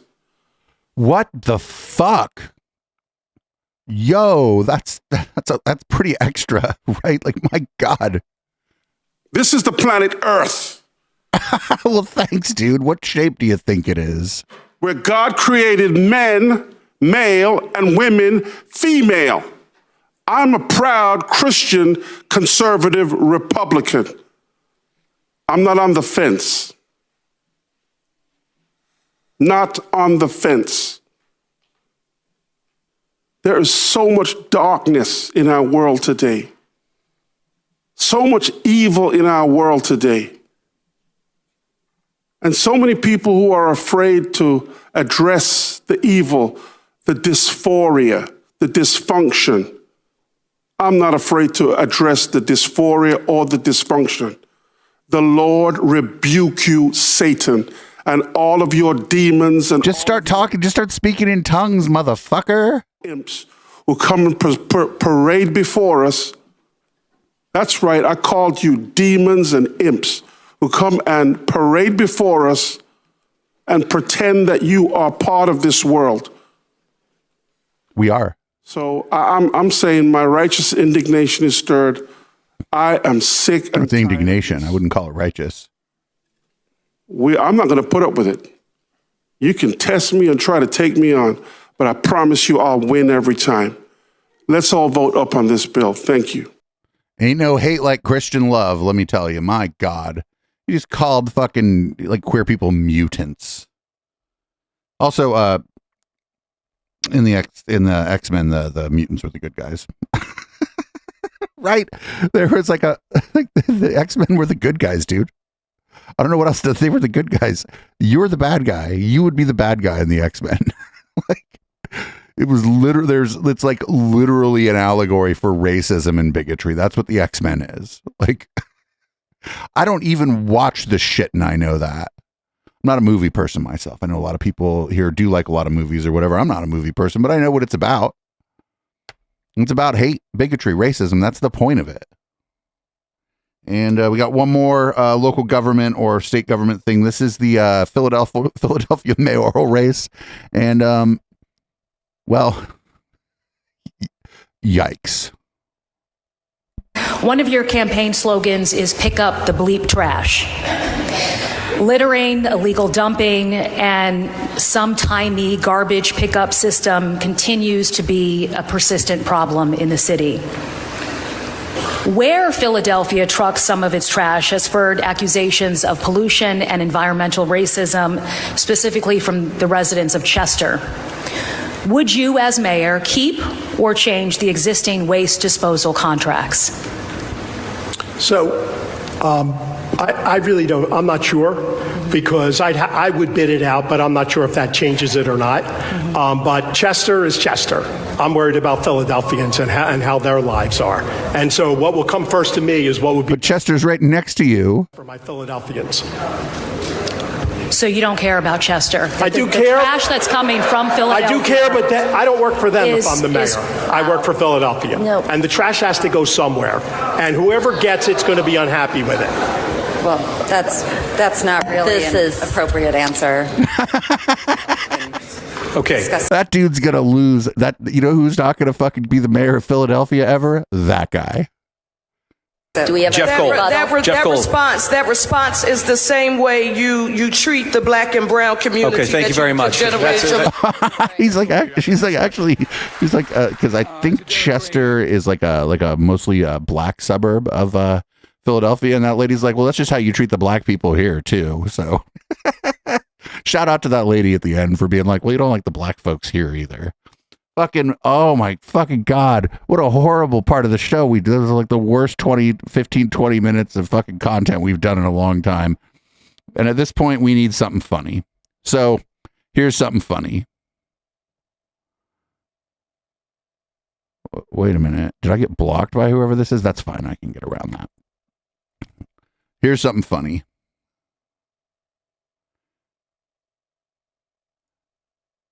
Palate cleanser, so to speak, because we certainly need a palate cleanser at this time.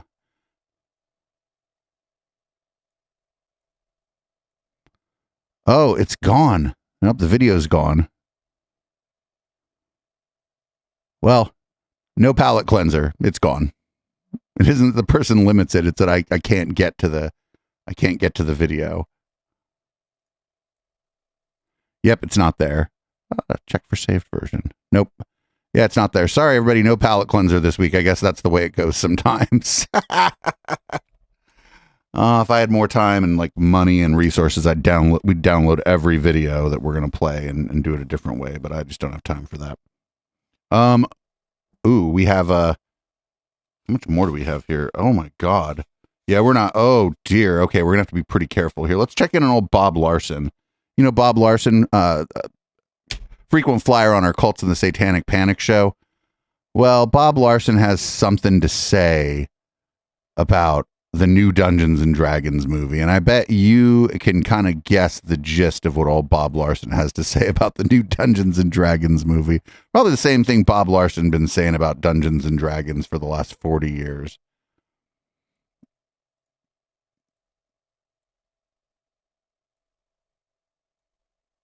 It opens today. It will likely be a blockbuster. I haven't seen it yet. I have seen the trailer, but I can tell you in advance that the movie Dungeons & Dragons is demonic. D&D has always been an opening to the occult. I go back to the 70s when D&D was a board game before it was a video game and then a movie franchise. Why is it demonic? It was the first popular fantasy role-playing game to encompass characters with demonic identities. Back then, as an exorcist, I like the music behind him. From players who became too enmeshed with their demonically easily identified characters by emotionally investing themselves in demon beings such as Baphomet and the Philistine god Dagon. For some, the demon characters became an alter ego that could lead to demonic possession of a real demon like Baphomet or Dagon. In the Bible, the dragon represents Satan. As the movie trailer ironically boasts, we've unleashed the greatest evil ever known. Really? Enough said. When I found out Bob Larson was still alive, I was pretty surprised. Don't wish death on anybody, but he was pretty getting up there in years when we were watching his shit from the 80s and 90s. So I'd like to maybe know his health routine. Up next, we got a double shot of one Mr. Glenn Beck. Glenn Beck is first going to talk about, who was it really who were killing folks during the Third Reich? What new evidence do we have that we should mutilate the bodies of children? Tell me the case. This, in a reasonable society, this would be debated a long time before it was ever even introduced. Right, but it was debated in the medical community for a very long time. They just didn't invite you for whatever reason, Glenn. If it was introduced, it would get the people of the country to look at it and go, wait a minute. Make your case. Show me the evidence. That's what's happening overseas. It's not happening here because they're shutting everybody up. Now, don't talk to me about book burners when you are doing everything you can to shout people down and make them afraid to speak. You won't even get to the books. Wait, what? Oh, is he complaining that people clap back and talk back to bigots when they give speeches? You just get to all the authors. You just get to everybody who can write a book or even make a decent argument against it, and you frighten them. Here's why this is bothering me so much. It wasn't the Nazis that were killing people, per se. It was. It was the doctors that were Nazis that were killing people. No, they just helped. Joseph Mengele, he was operating within standard framework of ethics for doctors in Germany But who set the standard framework for the ethics of the doctors? It wasn't like a medical association. At the time. They believed things that just were not true. And so they would do whatever it is they wanted to do. The people that were, in his part of Auschwitz, they were terrified because they knew everything he did, it didn't matter. He didn't have to ask for any permission or anything. Whatever he did to them, he could do. If he just wanted to kill them just for fun, he could kill them. And that started out of compassion. Wait, no. Like, what the fuck? Like, that's really kind of like, it's like extra weird Holocaust denial. Nobody thought it was out of compassion. What the fuck? I mean, some people might have deluded themselves into believing that, I suppose, but I've never even heard that kind of Holocaust denial before. It's a new one. New Holocaust denial just dropped, everybody. All right, so apparently Megyn Kelly is mad that she is not in the public eye, and so in order to increase her profile, she's going to go on the Glenn Beck show and say that she regrets being nice to trans people. Where is the beginning of a movement? And I guess that's maybe where you started. You were thinking this weekend. Yeah. I really did think on Friday, this could be an inflection point, what happened to her in this whole battle. I mean, this could be the thing that finally leads the women and men to stand up and say, we're done. And I think about my own role in this whole thing, Glenn, a lot. I think about how when this all got started, I have a transgender person in my family by marriage, not my own marriage. And I mean, this person went full bore, the surgery, all of it.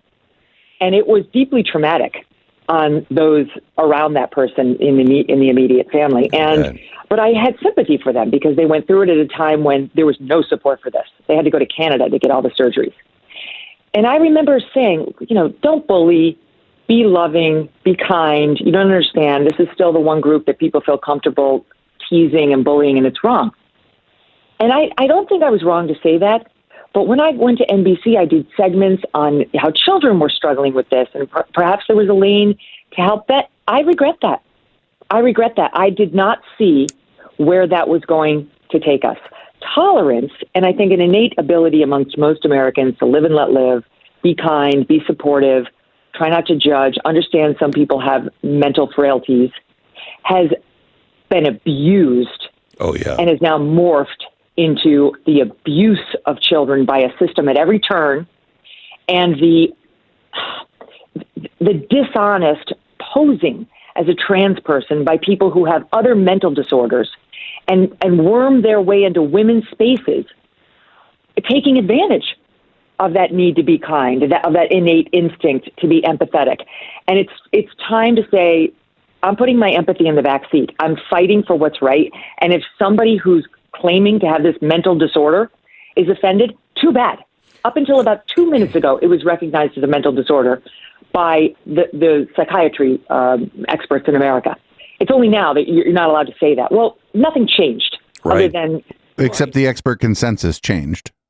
So I think we have no choice but to call out these people as disturbed, the glommers who don't even have gender dysphoria, who just want to feel special and come into our locker rooms and our swimming lanes, et cetera.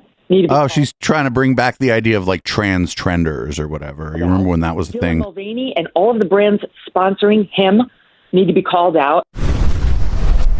Yeah, I think fucking Megyn Kelly was like realized, she's like, wait a minute, I haven't been getting on these shows very much lately. I gotta walk back any kindness that I express towards trans people in the trans community, because I need to be getting my voice on the Glenn Beck show and all this. Like, I know what's important, me. And I feel like a lot of people are doing this. A lot of people are going to jump on this because it's popular right now among horrible people. So, I called this, hell yeah, brother, I'm harassing teenagers at the Lego store. You probably know what this clip is. This went pretty crazy. The Lego group supports what? The Lego group pretty proudly supports the LGBTQ community. Do we not? Yeah. Yes. But the question is, why are you all in here with those pins on? Do you think children care about what man sucks at home? Whoa. Yeah, he's like, get out. Look. Eats vaginas It's at time to home? leave, man. Do you think they care about It's that? time to leave, man. Do you think they care? I don't think they think about that personally. Right, so why would they think about it when they see your No, they pin? don't. It's time to leave. Yes, they do. It's time to It's leave, guys. I'm disgusting. gonna call security. That's called grooming. All right. If y'all mind leaving. Yeah, if you call security, tell security that you're Absolutely. in here You call security for me. wearing a pride flag Absolutely. We will on let your them know. shirt. Come on, guys. It's time to leave. You know what's amazing? Most children don't know. He's been educated by me. I think it's grooming. It's borderline pedophilia and child abuse for these weirdos to come in here and wear that, and at the same time, kids buy from the store. When does it stop? I'm sick and tired. You don't have to shop. Huh? Yeah, but I came here to buy something. When does it stop? At some point, we need to stop pushing this mess on children. Wait, why is the security guard standing there and not just getting this guy out of the store? This is a place where kids shop, and this guy's being abusive. I think if you want to protect them kids, get this motherfucker out of the store immediately. I'll leave, and I won't spend any money at Lego. All right, cool. If you're in here right now, if you're in here right now and you care about value, this store is intentionally promoting LGBTQ behavior on children. Sir, Spend your money in a place that doesn't do that to kids. Sir, you're about to get trespassed. Thank you. Yo, what we're going to see eventually, we're going to see one of these, and one of the other customers is just going to be like, nope, today's not the day. Yelling this weird shit at my kid, today's not the day. We've seen it before in the past, and I think that's kind of where this is headed. When people start doing this at stores, when people start doing this in public, I think the public is going to eventually be like, well, okay, we're tired of this. We're tired of this. So here's Tim Pool explaining why a thing that Elon Musk did was actually very funny and will probably go down in the history book of funny things that people did. Act like you know. That people are actually engaging, they're silly, they're having fun. This shows victory. I don't know if you saw this one. It's not completely in line with Trump and Masvidal and Dana White and Joe Rogan and all that stuff, but I think this matters, and it's in a similar context. The Twitter sign at Twitter HQ, he put, Elon Musk covered the W so it said Titter as a gag. Because he said, if I buy Twitter, should I rename it to Titter? And then apparently the landlord was like, you can't do that. So he just changed the color, so now it just looks like it says Titter. The W is now white. What this says to me is that the influence that you and I have, the meme makers, the meme enjoyers, the people actually engaging with culture, we're winning these spaces. The Anheuser-Busch boycott is massive. Now, I don't know if it's really going to have an effect on the bottom line. No. But culturally, people are saying, yo, enough. I'm not interested. Elon Musk buying Twitter was a major move in the victory. A major move in the culture war towards victory, I should say. What we see here with Jorge Masvidal is a major victory culturally. What we need is, in the future, young people will think about these individuals and these moments and say, I want to be like them. I want to be an aggressively unfunny weirdo billionaire. That's what people are going to say in the future. Kids are like, when I grow up, I want to be an aggressively unfunny weirdo billionaire who wants to be friends with someone named Cat Turd. That's what kids want. Tim Pool has his finger on the pulse of the future. Up next is Turning Point USA. Unfortunately, my take on this is a little bit different, I think. A lot of people were doing a victory dance when they saw this, but this is Turning Point USA getting exactly what they wanted when they went to the University of Washington. I might have been one of the people doing stuff like this if I was 19 or 20, though, and they came to my campus and talking their shit. But I think that in a lot of ways, when this stuff happens, it's Turning Point USA getting exactly what they want. Technically, no. Yeah, no, you just support the genocide of trans kids and you want everyone who's born to die. Yeah, no, you do. That is such an assumption. It's such an assumption, right, with all of this shit. Right. What is anti-trans on the table? Your TPUSA, you dumb bitches. Whatever. Fuck off my campus, you Nazi. That's illegal? Yeah, sure. Whatever. That's assault, actually. Hey, Rachel, can you call campus security? Yeah, I will, actually. Hey, I have it on camera. Yeah, cool. You have me on camera. Tell me not to fuck off. Hey. Bold of her to do it alone. And I heard a story from the Bible of Jesus flipping over tables. So it was nonviolent, but I just think that Turning Point USA gets to use this stuff to market. And that's fine. They're going there to get this kind of reaction. And not for nothing, these are young people. They're never going to go. They're never going to go to the Castro or whatever. I keep leaning on this, or Boys Town in Chicago or West Hollywood and fucking do this shit.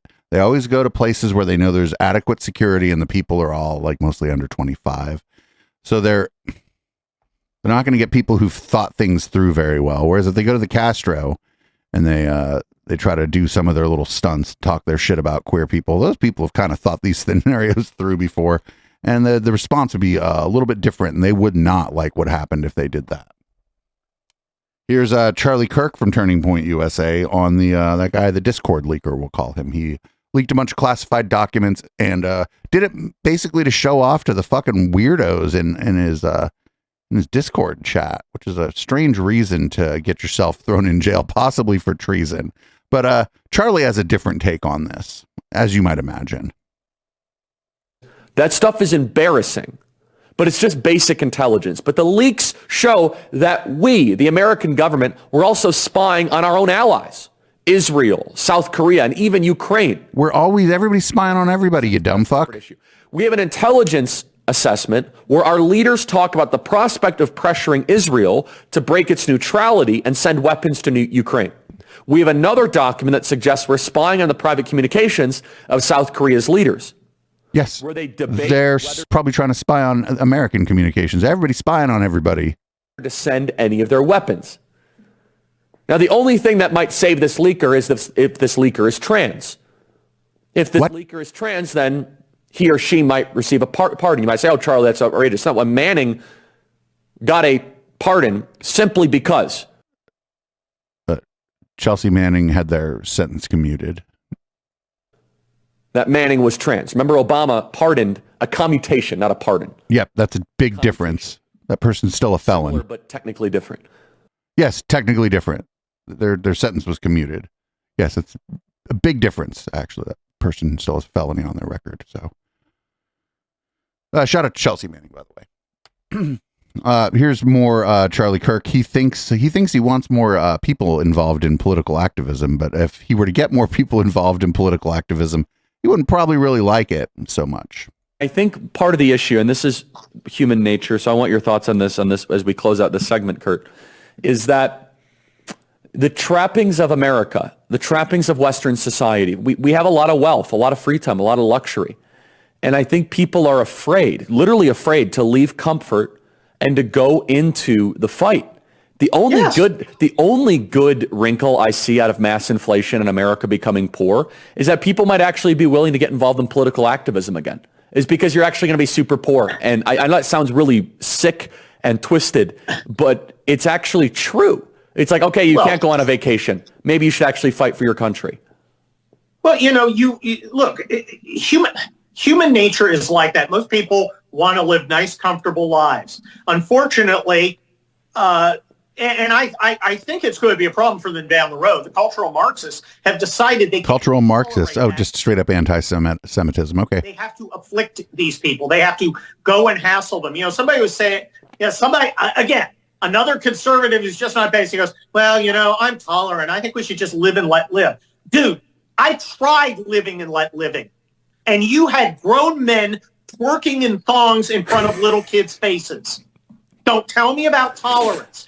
That is not a tolerant. This is not what was happening. This is drag queens. Drag queens have like layers. They wear layers. System. Me let you live, but you got to let me live. And if you're not letting me live, we don't have a system. It's like, and I here's another example, Exactly. Young people go out on a date. The guy doesn't buy dinner. And she's like, well, I can't believe he didn't buy dinner. Also, I'm a feminist. Okay, a system. Chivalry's a system. Nope, men's rights activists too. That was just all kind of fucking stupid. You just lied. And before you go out, I don't know, whoever asks whoever out should buy dinner, maybe. I don't know. Anyway, here's you thought we were going to get through this week without any Matt Walsh, but you're wrong. Matt Walsh on Justin Pearson. Justin Pearson was one of the Tennessee Three, the people who were removed from the legislature there and then reinstated. And Matt Walsh has, he's got a hell of a take on what's going on here. One of the Tennessee Three, former Representative Justin Pearson, has especially embraced his newfound fake hero status. In fact, Pearson has reinvented himself totally in both look and speech as some sort of 1960s era civil rights figure. That is a civil rights figure from the 1960s who happens to speak the gibberish of 21st century leftism. So, for example, here is Pearson just last week delivering a sermon at a Memphis Unitarian Universalist church. Oh, cool. You went to the Unitarian Universalist church. That's hella cool. Those are like the super liberal, that's a super liberal, almost like humanist church. If you aren't familiar, maybe you don't know all the denominations of Christianity. What you should know about Unitarian Universalist is that it is not a denomination of Christianity. It's just a fancy way of saying Satanist.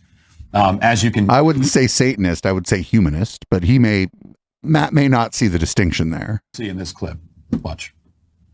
Well, y'all, I was glad when they said unto me, let us go into the house of the Lord. I'm so glad to be in the house of the Lord with you this morning. Would you mind going ahead and praying with me now? Mother God, Creator God, loving God, holy God, take this your servant made from dust and connect it with the raw materials of stardust to speak in this moment, to say something that brings forward the word you placed into my heart. I accept my unworthiness for such a task as bold as this, and I seek your guidance as you use me and speak through me.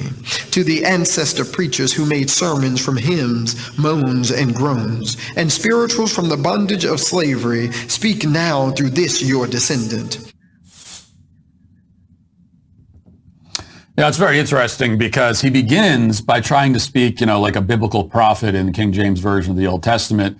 But then he quickly transitions from biblical prophet to a middle-aged white woman reading tarot cards. What? Babbling about Mother God and saying something about how we're all connected by the raw material of stardust. I mean, that's true. We are connected by the raw material of stardust. We are made of star stuff. Essentially, it's like if a yoga instructor from San Francisco went back in time to the year 85 BC, this is what he would sound like. It's bizarre and it's unintentionally hilarious, but we do have to cut Pearson some slack here. After all, he just invented this persona recently. He's still working out the kinks. He hasn't learned all the lines yet, and it's not fair for any actor to just expect them to drop them into a role and they're going to nail it on the first try. It takes some practice, and he's still practicing. And we know that this is a recent persona for him because there's a video comparison that maybe you've seen. And if you haven't, I'll show it to you. It's been making the rounds on social media. I don't know who first put this together, but it's brilliant because it just shows you and illustrates how fraudulent these people are. So we see in the video Justin Pearson of 2016 when he was a young, eager college student. And then we could compare him to Justin Pearson of last week. And here's what that comparison sounds like. Justin J. Pearson, and I'm running for president of BSG. There are a few reasons that we're running this campaign this year. One has to do with representation. How can we represent all voices in a conversation? I wanted to do this by partnering with organizations from the Boone Democrats to the Boone Republicans. I want to bring together different voices, dissenting voices, voices that may be more liberal or more conservative, in order that we can reach a point of sort of the radical middle. Seemed like the NRA and gun lobbyists might win. But oh, that was good news for us. I don't know how long this Saturday in the state of Tennessee might last. But oh, we have good news, folks. We've got good news that Sunday always comes.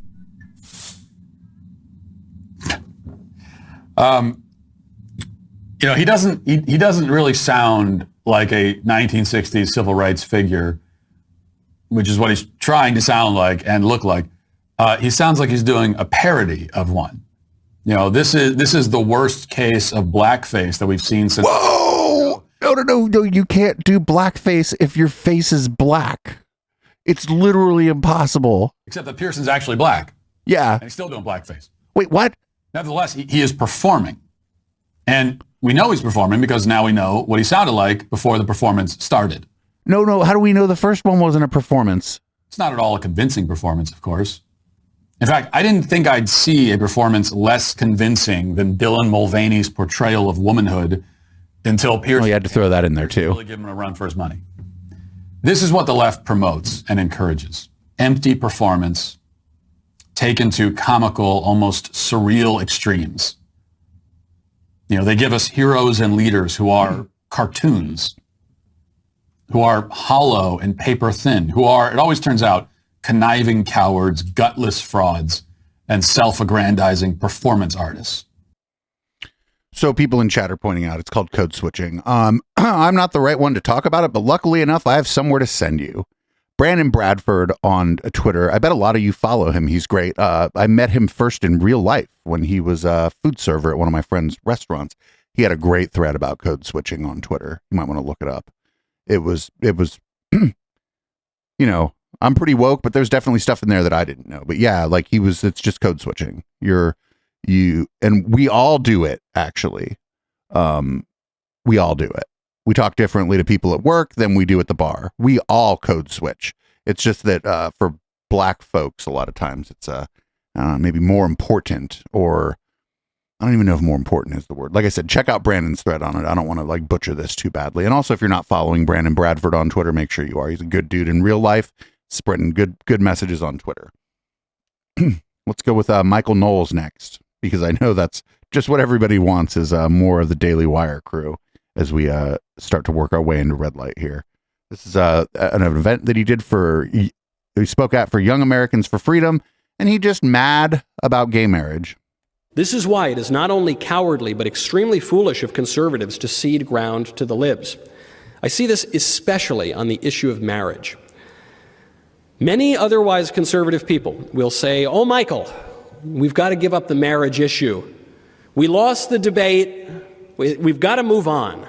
No. Most conservatives are now in favor of gay marriage. They just don't fucking agree with you, dude. I don't think they lost the debate. Most conservatives, most polls show that most people who are registered Republicans are just fucking hunky-dory with gay marriage because it happened and then nothing happened to them. And they're like, all right, whatever. Move on to what? Marriage is the fundamental political institution. It is the building block of society. If we give up on marriage, we might as well give up on politics. Also, we didn't lose any debate. Every time the debate was had, every time the issue of marriage was put up for the people to vote on, even in liberal California, we won. It was only when Anthony Kennedy channeled his inner romantic poet on the Supreme Court bench and declared that the Constitution had secretly redefined marriage 240 years ago before anyone noticed. Regardless of what Anthony Kennedy believes, or what anyone else believes for that matter, marriage is the union of a husband and a wife for the sake of the generation and education of children. So what about people who can't have kids? That is not hateful. That is not phobic. No, it's just wrong, and you can go fuck yourself, actually. You hate gay people, or that you... But you clearly hate gay people. Like, a lot of people change their fucking mind about marriage. Like, a lot of people who are alive today changed their mind about this issue. A lot of conservative people change their mind about this issue. Harm people who are a little light in the loafers or whatever.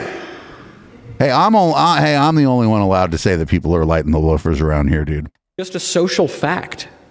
The union of two men or of two women is simply not the same thing as marriage.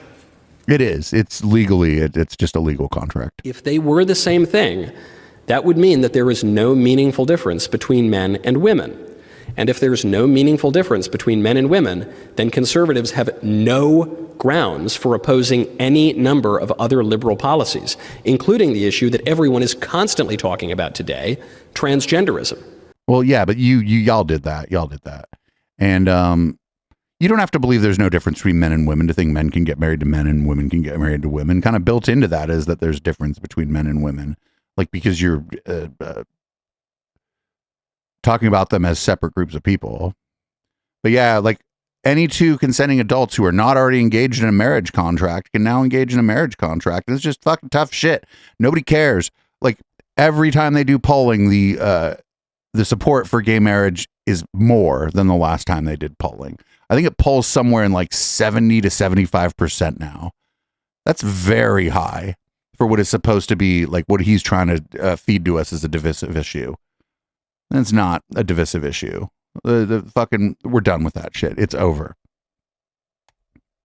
And now, the head of the Daily Wire, this is Tiny Dancer Ben Shapiro. He's going to talk about Clarence Thomas's friend and the Nazi memorabilia.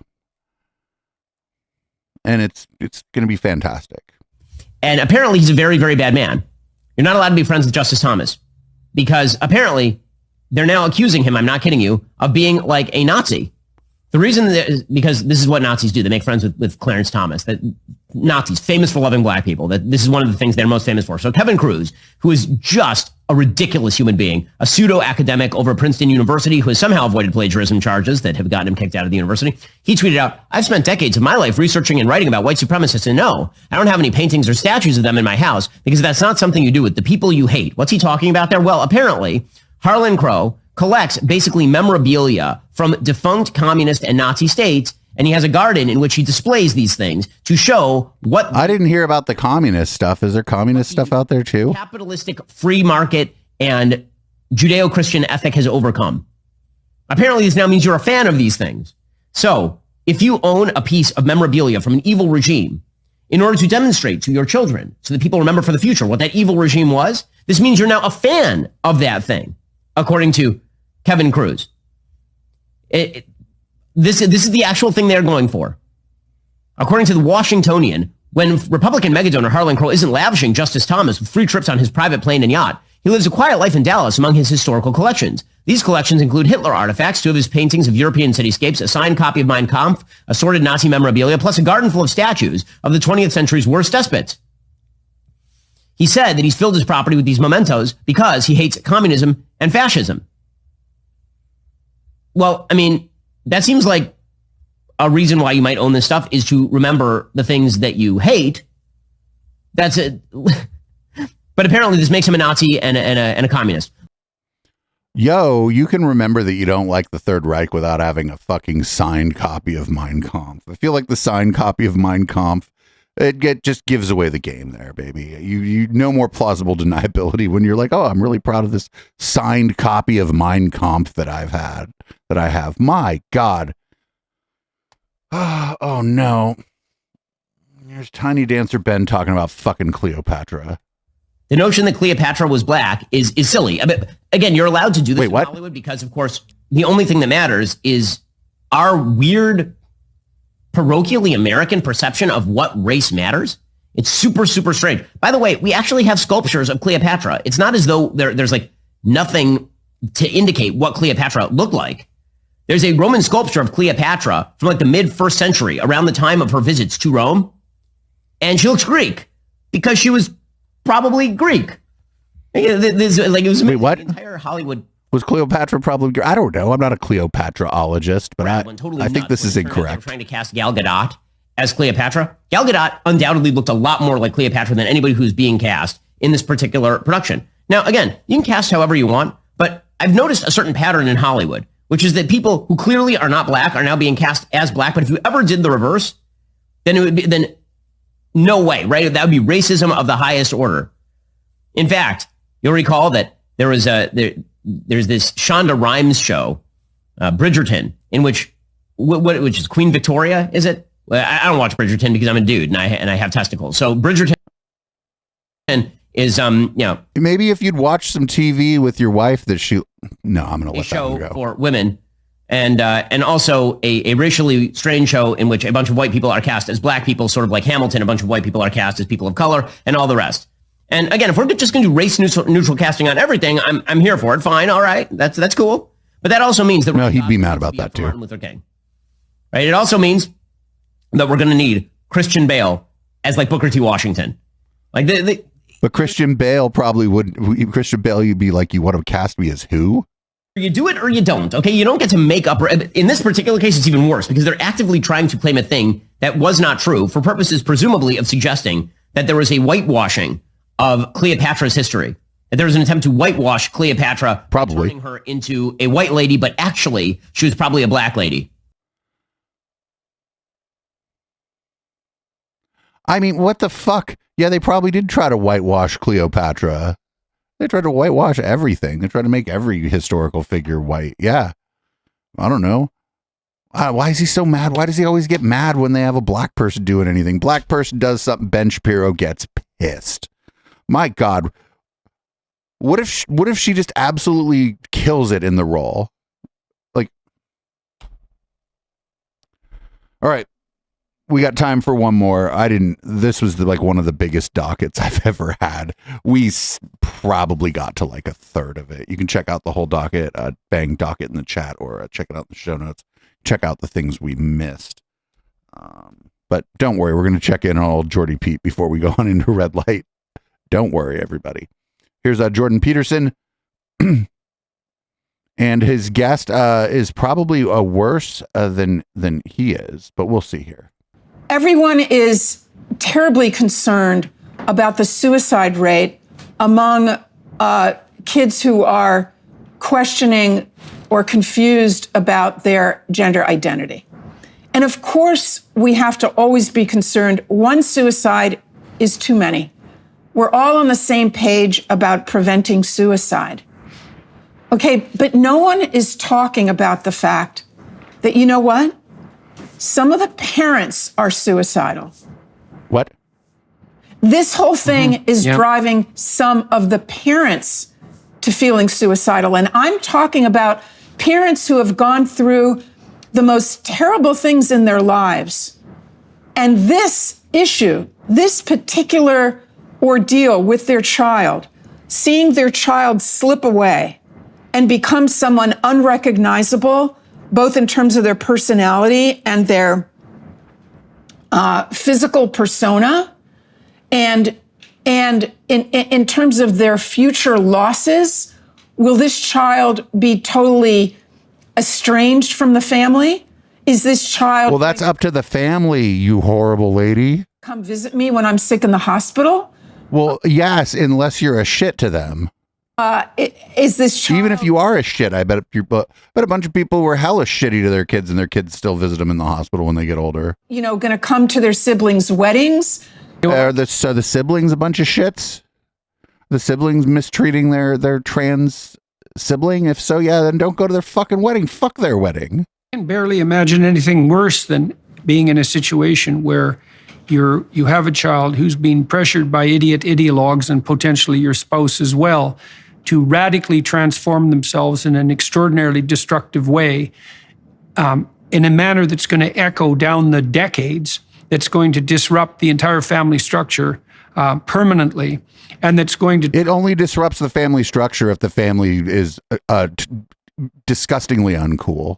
Turn the person you love into something like a confused monstrosity. Whoa, dude, yo. That you just, oh, that's fucking horrible. That's fucking a monstrosity. And that you are powerless and made powerless as well by the courts to do anything about it, and also subject to the punishment of law if you dare to voice your anti-transition opinion. I mean, that's a pretty dismal corner. Oh, he's lying about C-16 again. He had to slip in a lie about Bill C-16. I know that's what he was talking about. Like, yo, maybe now, it's just my opinion here. But maybe the monstrosities are the ones who mistreat members of their family who are transitioning or gay, even gay, queer, or just different. Maybe those are the fucking monstrosities. But it isn't really about how they look. It's about how they fucking behave. Maybe the monstrosity is the behavior. And I want to give a shout out here to Bad Stats, because in this anti-IDW critique sphere, a lot of these people will not talk about people like Jordan Peterson, Sam Harris, et cetera, and how they're just raging transphobes. It's like the third rail in the marketplace of ideas for a lot of people in the critique sphere. And up until this, I don't think I'd seen the Bad Stats use the word transphobia. And people were like, hey, this is another reactionary, like another podcast that we think is reactionary because they refuse to confront people on their transphobic bigotry. And I think that the people who said that were wrong. I think that, just by saying that these people are transphobic and these parents are transphobic and that it's bad for their kids, that this person came down on the right side of this. Even if it took them longer than I would have expected or would have liked, they did come down on the right side of this. And so that's good. And I wish other people in the IDW critique sphere, people who have a podcast maybe that share a lot of listeners with the intellectual Dollar Tree, would come down on the right side of this issue at some fucking point. And I think I don't think I'm hiding who I'm talking about here. But I'm not gonna throw them under the bus because I think there's still hope for them, at least one of them. Anyway, thanks for listening to the Plex. It was a 2-hour show. Anybody who's checking this out on the podcast, make sure you follow us on Twitch, twitch.tv/EchoPlexMedia, and subscribe on Patreon, patreon.com/EchoPlex, or you can go to eplex.store and subscribe there. And if you subscribe there, you get all the same shit the patrons get, and you get a discount on any of the swag in our swag shop. And I guess that's been a show. And I would like to thank everybody for hanging out here and apologize to everybody. Right now, I'm going to change the content of my beverage, turn the lights red in the studio, and we're going to go into red light. We got some proper insanity for red light.